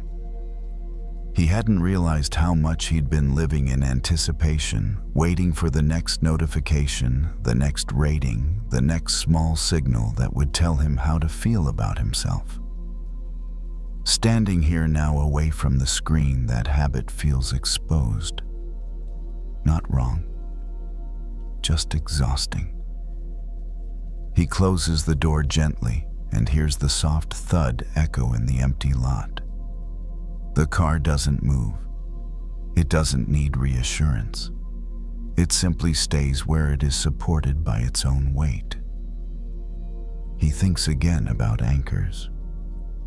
They don't stop the water from moving. They don't fight the current. They just hold their place. For years, he's tried to adjust himself to every shift in the tide, believing that adaptability was the same as stability. He became skilled at reading people quickly, sensing moods, adjusting his tone. That skill helped him survive, helped him succeed in small ways. But it also left him unmoored. Every comment had the power to pull him in a different direction. Every piece of feedback could shake his sense of who he was, even when it contradicted what he knew to be true. He leans against the side of the car and looks up at the sky, barely visible between streetlights. The stars, if they're there, don't need his attention. They exist without witnesses. That thought settles into him. Maybe his worth can exist the same way. He doesn't need to become indifferent or detached. He can still care about doing a good job. He can still listen, still improve, still learn. But caring doesn't have to mean surrendering his center. An anchor doesn't make a boat rigid. It makes movement possible without drifting away. He breathes in slowly and feels his chest rise, then fall. The rhythm is his own, not influenced by anything external. For a moment that feels unfamiliar. Then it feels relieving. He remembers times earlier in his life when he knew who he was without needing confirmation. Before numbers, before scores, before constant comparison. That sense of self wasn't louder back then. It was simpler. It didn't ask for applause. Standing in the quiet lot, he allows that memory to resurface without trying to force it into shape. He doesn't need to recreate it exactly. He just needs to remember that it's possible. He checks his phone one last time, not to judge himself, but to acknowledge it. Then he slips it into his pocket without reopening the app. The night doesn't react. Nothing changes. And that's the point. As he walks toward the building entrance, he notices how his steps feel heavier in a good way, grounded rather than dragged. The small aches of the day are still there, but they no longer define the moment. He understands now that value anchored in others will always shift. Value anchored within has weight. It doesn't rise and fall with opinion. It doesn't disappear with silence. It doesn't need to be defended. He unlocks the door and steps inside, leaving the parking lot behind. Tomorrow the rides will start again. The numbers will update. The world will offer its opinions freely. But tonight he carries something steadier with him.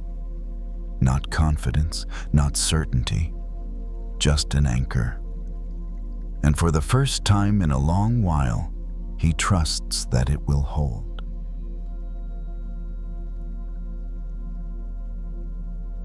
The office feels different after everyone leaves. Not empty, just quieter, like a place that has finished listening for the day. The overhead lights are dimmed, and the air holds a faint mix of paper coffee and something antiseptic that never quite goes away. They stand by the filing cabinet, holding a thin folder in both hands. The folder isn't heavy, but they treat it carefully anyway. Inside are notes from sessions they didn't lead stories. They were trusted to observe, but not yet carry alone. As an intern, their role is to listen, to learn to witness more than they speak. They slide the folder into the drawer and push it closed slowly, feeling the soft resistance before it clicks into place. The sound lingers. All day they've been sitting across from people who carry pain in different shapes. Some bring it neatly organized, labeled with diagnoses and timelines. Others bring it in fragments, scattered and raw, still forming into something that can be spoken. They listen to all of it. And even though they're trained not to take it home, some of it follows anyway. Not as images, but as weight. A quiet pressure behind the eyes. A heaviness in the chest that shows up later when the room is finally still. They pull out a chair and sit, letting their shoulders drop. This wasn't the path they imagined when they started. They thought healing work would feel more linear, more hopeful, more clearly rewarding.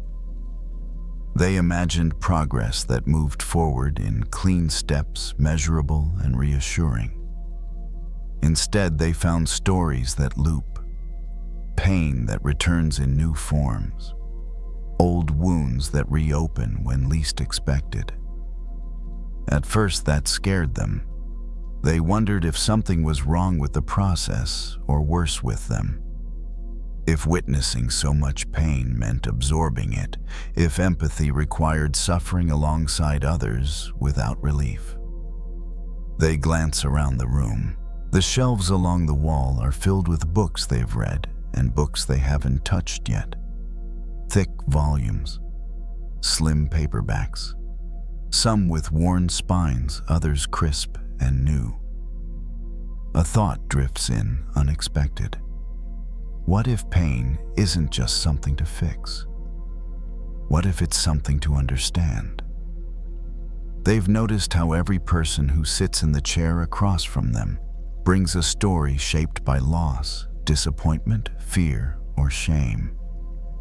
No two stories are the same, even when the labels match. Depression doesn't look identical from one life to the next. Grief doesn't follow a single script. Each experience is its own text. They rest their hands on the desk and imagine each life as a book, not one to be skimmed or judged, but one to be read slowly, with care. Some chapters are harder to get through. Some pages feel unbearable. But all of it holds meaning that can't be reduced to a summary.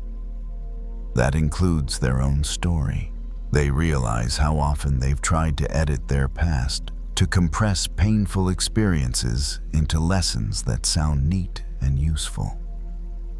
They wanted the pain to justify itself, to prove it led somewhere good. But maybe that was never the point. Maybe the value of those experiences wasn't in how quickly they healed, but in what they taught them about depth, patience, and presence.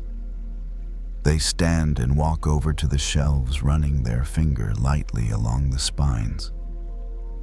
Some books have been checked out countless times. Others look untouched, waiting. Not every book is meant for everyone. Not every story needs to be shared all at once. That feels important. They think about the moments in their own life that shaped them. Most times, they would rather not revisit, yet somehow can't deny their influence. Those experiences didn't break them. They added pages, perspective, sensitivity, a capacity to sit with discomfort without turning away. These qualities don't show up on resumes. They don't announce themselves in conversation. But they shape how someone listens, how they respond, how they hold space for another human being. They return to the desk and sit again, feeling the chair support their weight. The room doesn't feel heavy now. It feels held.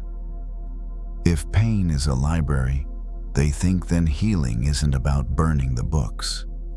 It's about learning how to read them, slowly, honestly, without rushing to the ending. They turn off the desk lamp, leaving the room in soft shadow, and gather their things. The day isn't resolved. The stories aren't finished. Their training is still ongoing. But as they step toward the door, they carry a subtle shift with them, an understanding that nothing they've lived through is wasted. Every difficult experience is a volume added to a living library, one that continues to grow not as a record of suffering, but as a collection of wisdom that only comes from having lived fully, imperfectly, and with an open heart. They pause at the doorway and look back once more, as if the room might say something before they leave.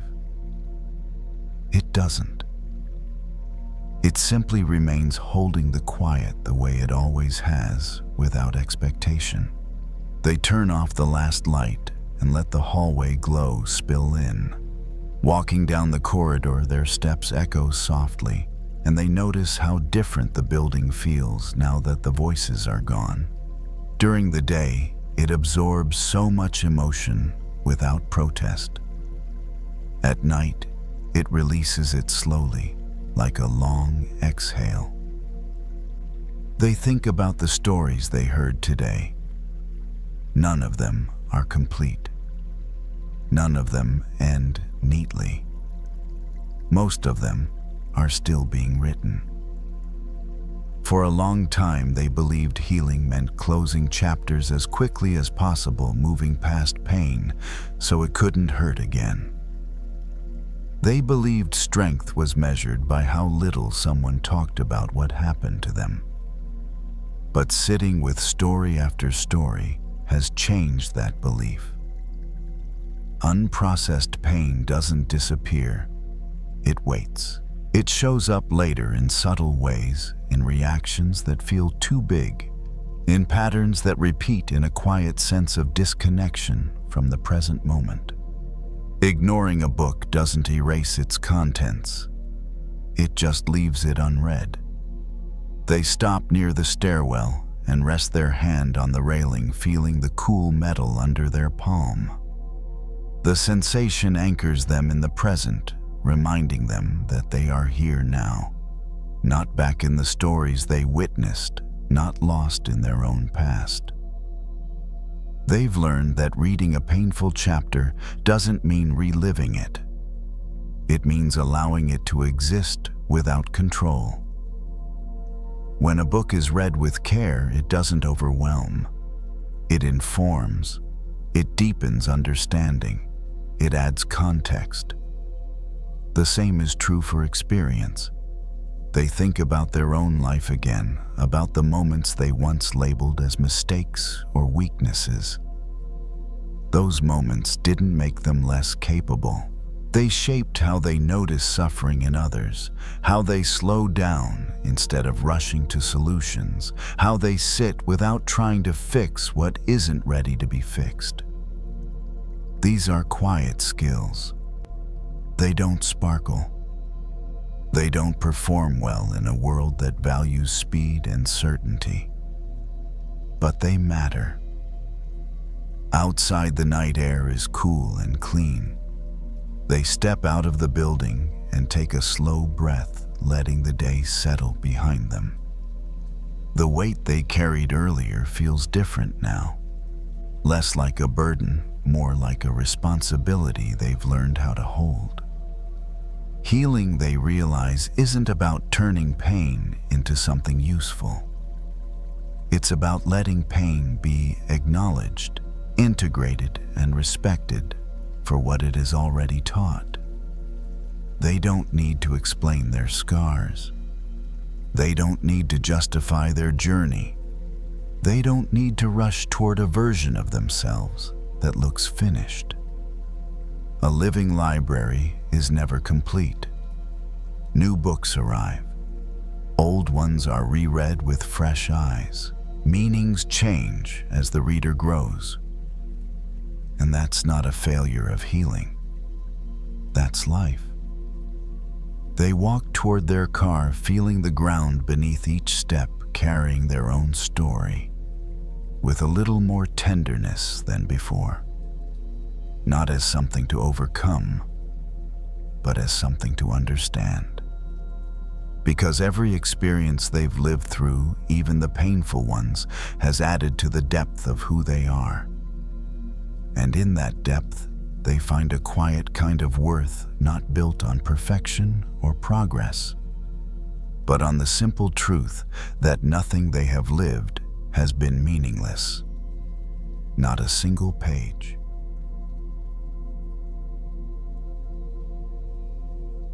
She closes the apartment door quietly behind her, careful not to let it slam, even though no one else is inside. The hallway light spills into the small living space, soft and yellow, familiar in a way that doesn't ask questions. She sets her bag down by the door and slips off her shoes, leaving them neatly side by side, without really thinking about it. It's a habit. So is moving slowly once she's home. She reaches up and unclips the name badge from her uniform, the plastic making a small dry sound as it comes free. She turns it over in her hand for a moment, reading her own name like it belongs to someone she just met, then places it in the bowl on the counter where it always goes. Only then does she breathe out fully. The day has been long, but not in any dramatic way. just long enough to leave a faint hum in her body, like she's been vibrating slightly out of tune. Airports' announcements, polite smiles, practiced calm. All of it required her to be alert, present, helpful. There is comfort in knowing what's expected of her. There is also a cost. She walks into the kitchen and turns on the light, blinking once as her eyes adjust. The refrigerator hums steadily, a sound that feels grounding after hours of controlled noise. She pours herself a glass of water and drinks it slowly, noticing how dry her throat feels. Somewhere between flights and conversations, she forgot to listen to her body. It happens often. When you move through different places all the time, it's easy to feel like you don't quite belong anywhere. Hotels blur together. Time zones overlap. Days begin and end without clear edges. For a long time, she thought that feeling meant she needed to keep searching. Another city, another routine, another version of herself that would finally feel settled. She believed home was something out there waiting to be found. She leans against the counter and lets the cool surface press into her back, grounding her. The apartment is quiet enough that she can hear the small sounds, the faint tick of the clock, the distant rush of traffic outside her own breathing, returning to its natural rhythm. She realizes how rare it is for her to be alone without performing. No announcements to make, no reassurance to offer, no calm face to hold for someone else's comfort. She walks into the bedroom and changes out of her uniform piece by piece, hanging each item carefully in the closet. The fabric rustles softly, and with every movement she feels a subtle shift, like layers being set down one at a time. By the time she pulls on an old loose shirt, her shoulders have dropped without her asking them to. She sits on the edge of the bed and looks around the room. Nothing special, nothing impressive, just familiar objects. A lamp she likes, a photo frame she hasn't replaced in years, a blanket folded the way she always folds it. The room holds her without commentary. She thinks about how often people ask where she's from. It's never a simple answer.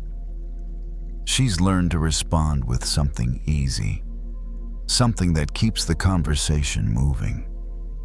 But the question always lingers longer than it should, touching something tender. Because what they're really asking is where she belongs. For years she answered that question by pointing outward to places she lived, places she loved, places she passed through. She treated belonging like a destination, something she'd arrive at once everything lined up correctly. But tonight, sitting here in the quiet, that idea feels tired. She lies back on the bed and stares at the ceiling, tracing a small crack with her eyes. Her body sinks into the mattress, supported fully, and she notices how willing it is to rest once it's allowed. Maybe the search was never meant to lead her away. Maybe it was meant to lead her back. Back to the body she kept leaving behind. Back to the breath she kept forgetting. Back to the simple presence she postponed for later. She places one hand on her chest and feels the steady beat beneath her palm. It doesn't care where she's been. It doesn't need her to explain herself. It just keeps going, loyal and consistent. That realization brings a quiet warmth.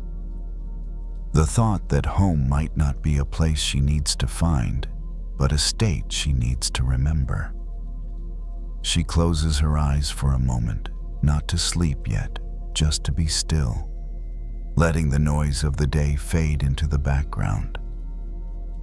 Some journeys don't move forward. they circle back. And without fully understanding how she senses that she's standing at the edge of one of those returns. She doesn't check her phone. It sits face down on the bedside table, silent, no longer pulling at her attention.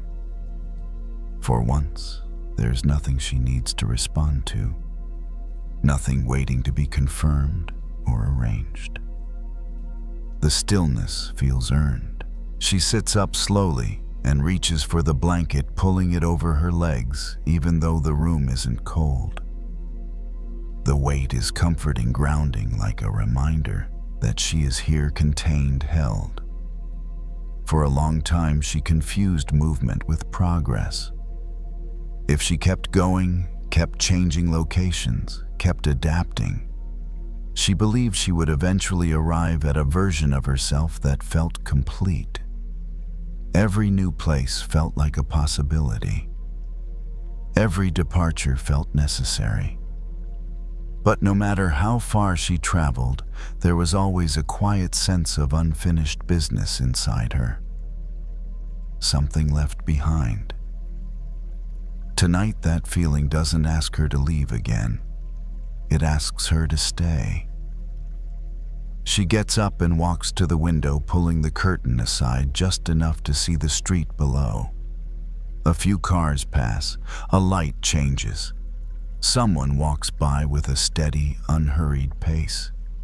Life continues without urgency. She realizes how often she's lived just slightly ahead of herself, planning the next move, before fully landing in the present one. Even rest had been treated like a brief stopover, not a place to linger. But this moment doesn't need to lead anywhere. It's enough on its own. She presses her forehead lightly against the cool glass and takes a slow breath. In this quiet, she can feel herself more clearly, not as a role, not as a collection of responsibilities, but as a living body, breathing, existing without explanation.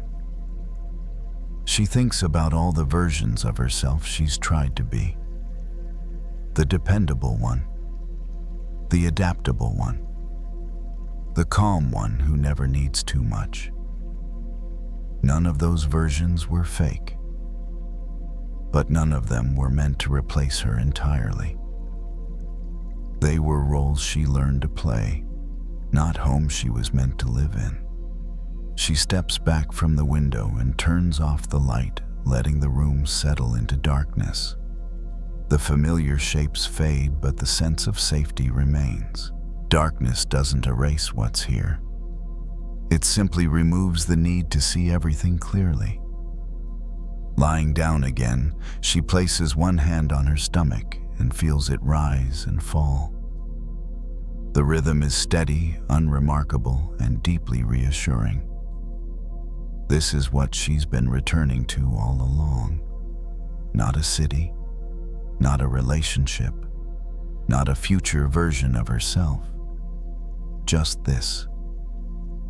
The simple truth of being present in her own body, without leaving, without chasing, without asking what comes next.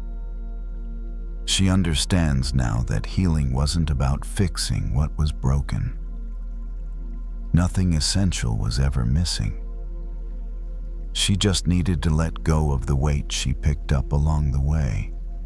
The expectations, the comparisons, the belief that she had to earn rest or belonging. Home was never something she lost.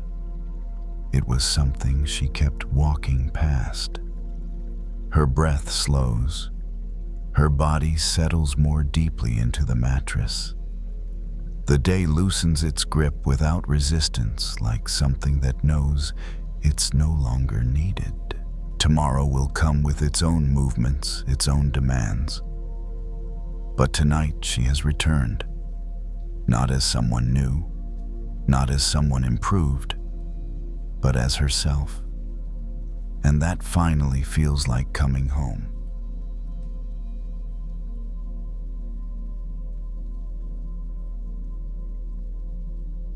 are days when you wake up feeling like everything is heavier than usual. Not because anything bad has happened. The sky looks the same. Work is still there. People around you are still talking and laughing. But inside, everything feels coated in a dull gray layer.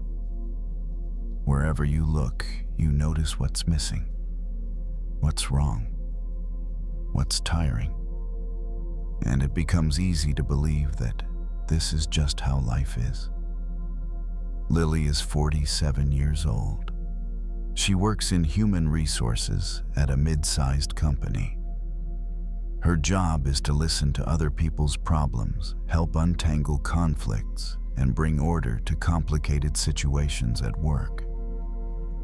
She's been doing it for years, long enough to get used to staying calm, staying neutral, keeping a steady appearance on the outside. That evening, Lily gets home later than usual. The apartment is quiet. No TV playing, no calls waiting to be returned. She hangs her bag on the hook and walks straight into the bathroom. She doesn't turn on the bright overhead light, just the small lamp by the mirror, enough to see her reflection. She stands there for a moment. The face looking back at her is familiar, but tonight it looks more tired. Not exhausted, just worn in a quiet, accumulated way. The kind of tired that comes from holding everything together all day. Lily reaches up and touches the frame of her glasses. Thin plastic. Familiar in her hand, she takes them off and sets them on the sink. Without her glasses, everything softens slightly. The edges blur. Not sharp, but not uncomfortable either. She turns on the tap. Warm water flows steadily, fogging the mirror with a thin layer of steam. Lily bends down, washes her hands, then splashes a little water on her face. The warmth spreads, easing the tightness in her skin. She looks back at the mirror. The glass is hazy now. Her reflection softened, indistinct. And in that moment, Lily feels a small, unexpected smile form. All day long, she's been looking at everything through a similar haze. Not because things had gotten worse, but because she was tired. And when you're tired, everything naturally looks grayer. She reaches for a towel and wipes the mirror. One gentle swipe, then another. The surface clears. The light reflects more cleanly. Not brighter, just truer to what it is. Lily picks up her glasses. The lenses are marked with small smudges, fingerprints, fine dust collected over the course of a long day. She runs them under the water, then dries them carefully with a tissue. When she puts them back on, the room comes into focus again. Not more beautiful, not worse, just clearer. And in that very ordinary moment, Lily realizes something simple all day. She hasn't been seeing life directly. She's been seeing it through her own exhaustion. Sometimes we think we're seeing the truth. Everything is hard. Everyone is difficult. No matter what I do, it's never enough. But sometimes those images are just being tinted by stress and fatigue. Not because we're pessimistic, but because we haven't rested yet. Lily turns off the tap. The bathroom grows quieter. A few drops fall, then stop. She leans lightly against the sink and exhales. Not deeply, not on purpose.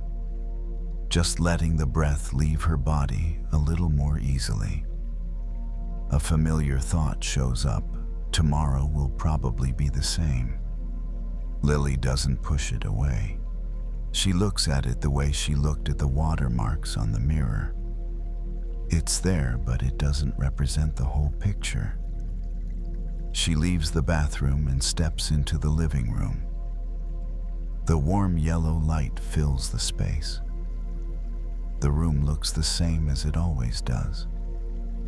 But something inside her feels slightly different. Not because the problems are gone, just because the haze is thinned.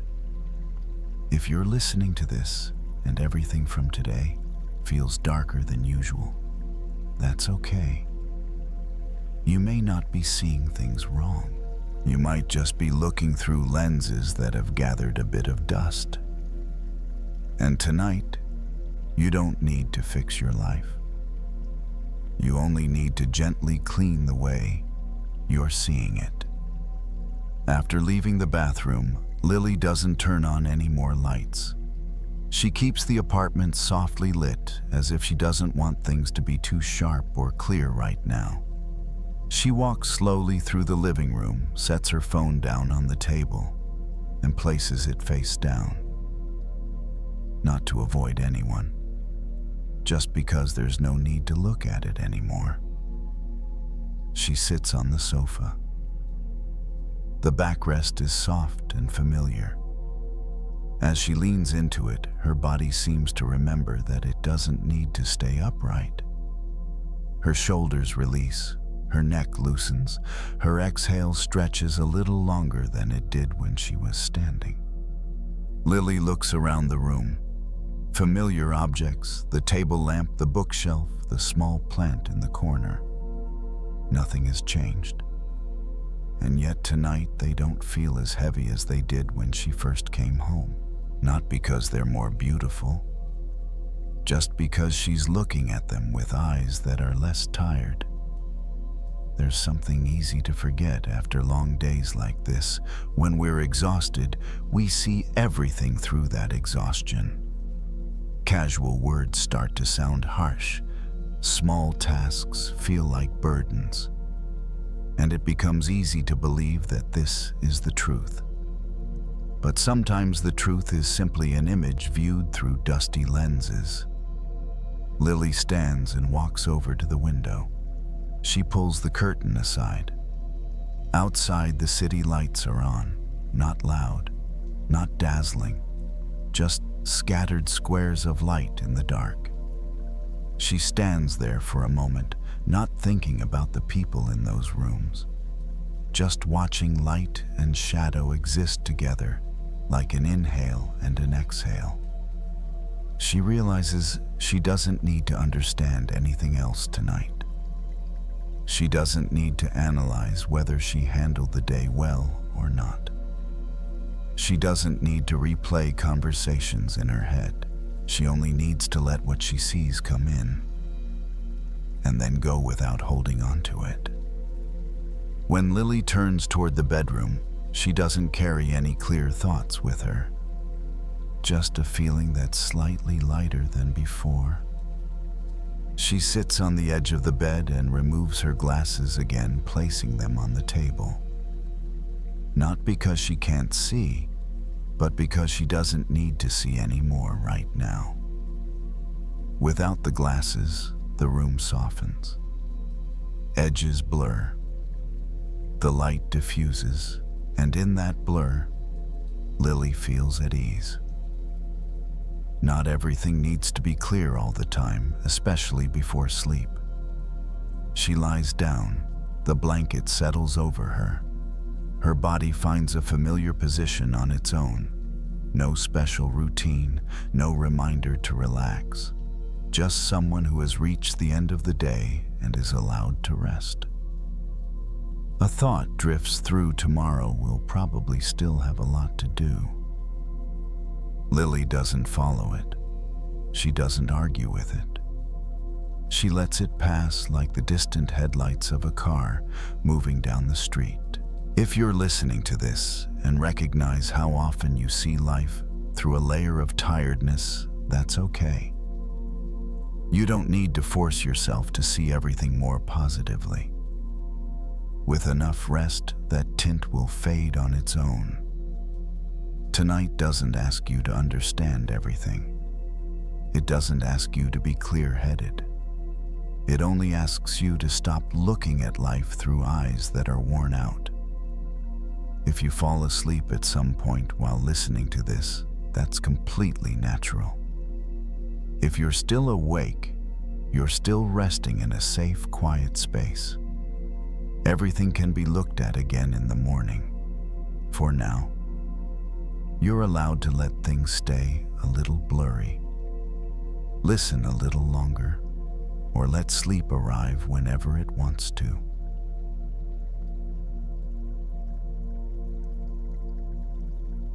There are days when you do so many things, yet by evening you feel completely empty. Not because you're lazy, not because you didn't try. It's just that your energy has been quietly leaking away, little by little all day long without you noticing. Like a bucket with a small hole in the bottom. You keep pouring water in, but it never quite fills.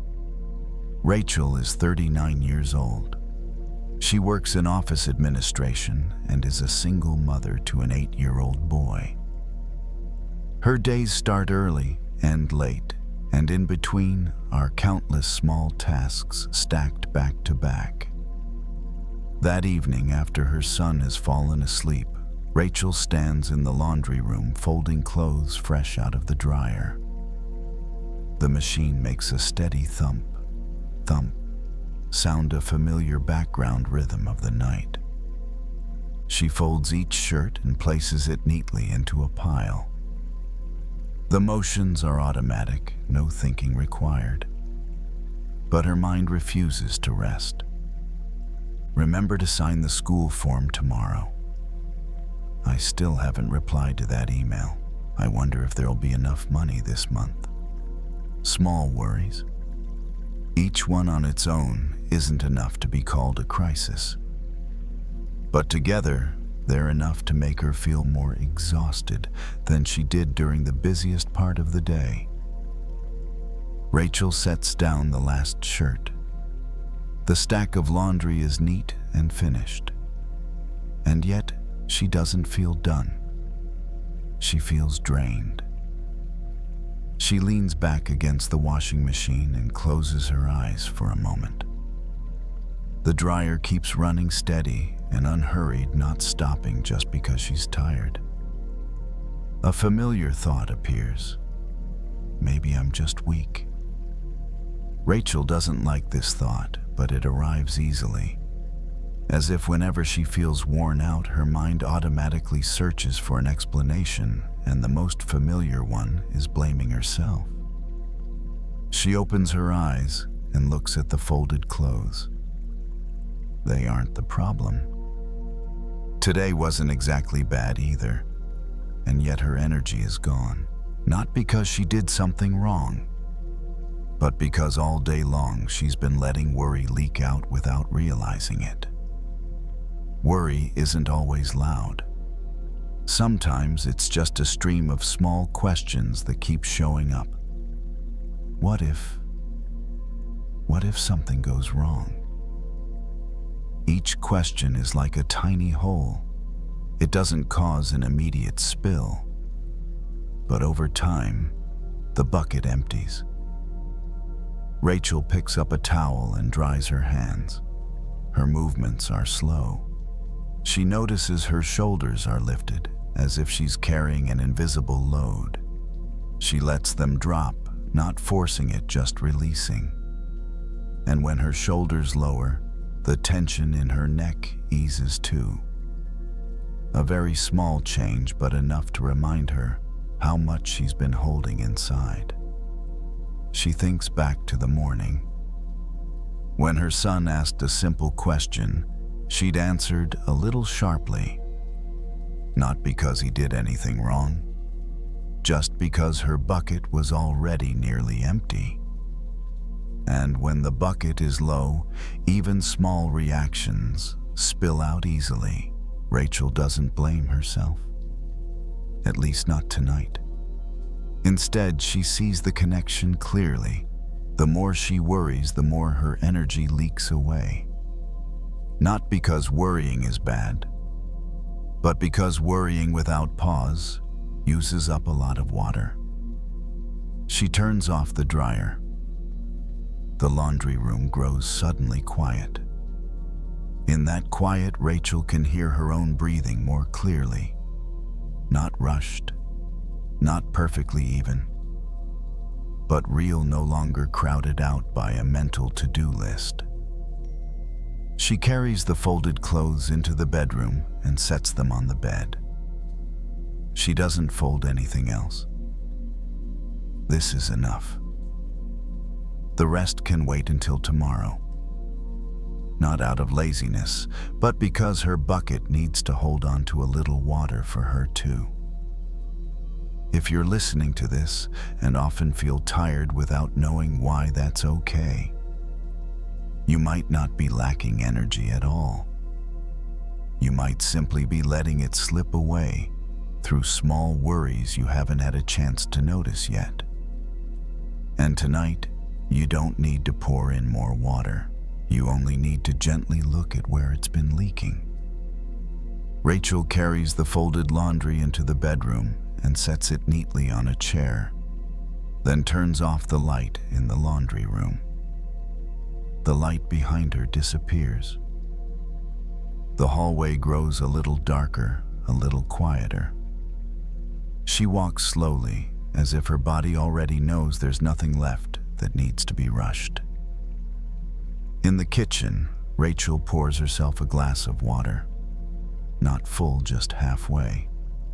She leans against the counter and takes small sips. The water is cool and simple, nothing symbolic at first glance. And then very clearly she realizes this: if a cup has a hole in it, filling it all the way doesn't help.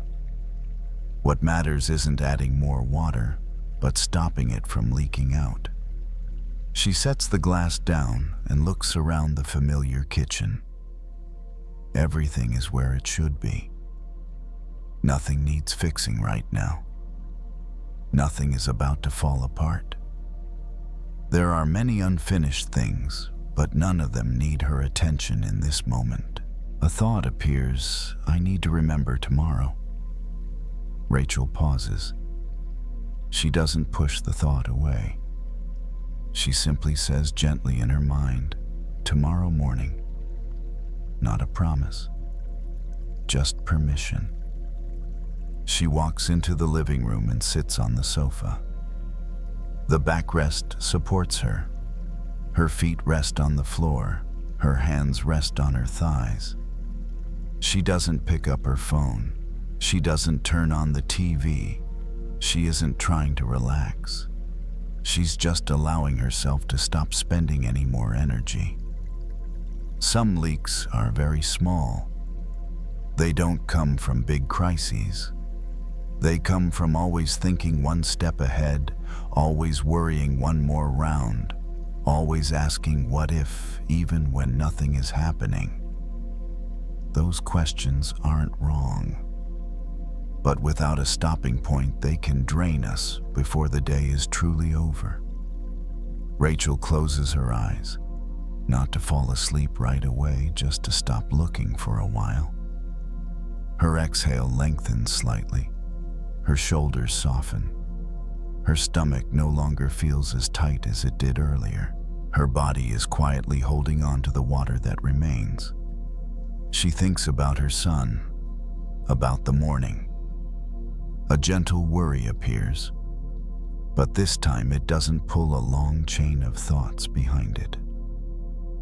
It arrives and stays right there. It doesn't spread. It doesn't drill another hole. Rachel stands and walks into the bedroom. She doesn't refold the laundry. She doesn't organize anything else. She changes into her sleep clothes, pulls up the blanket, and lies down. The bed supports her body, just like the sofa did earlier, asking nothing more. Some nights, the kindest thing we can do for ourselves isn't to find a solution, but to stop draining ourselves further. To stop blaming ourselves. To stop pushing our minds to keep going. To stop letting small worries take the last bit of energy we have. If you're listening to this and recognize this kind of tiredness, that's okay. You don't have to patch every hole in one night. You just don't need to make any new ones. You don't need to be perfect. You don't need to be full. You only need to save a little for yourself. If you fall asleep at some point, that's completely natural. If you're still awake, you're safe in this pause. Tonight, you don't need to carry the whole world in your bucket. You can let it rest, and rest yourself too.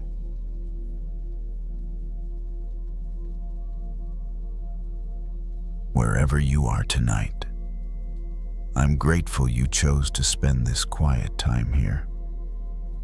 If these stories help you rest, you're welcome to subscribe and return whenever you need a gentle place to land. And now, you don't need to do anything more. Let the night hold what you can't carry. And if sleep comes, let it come.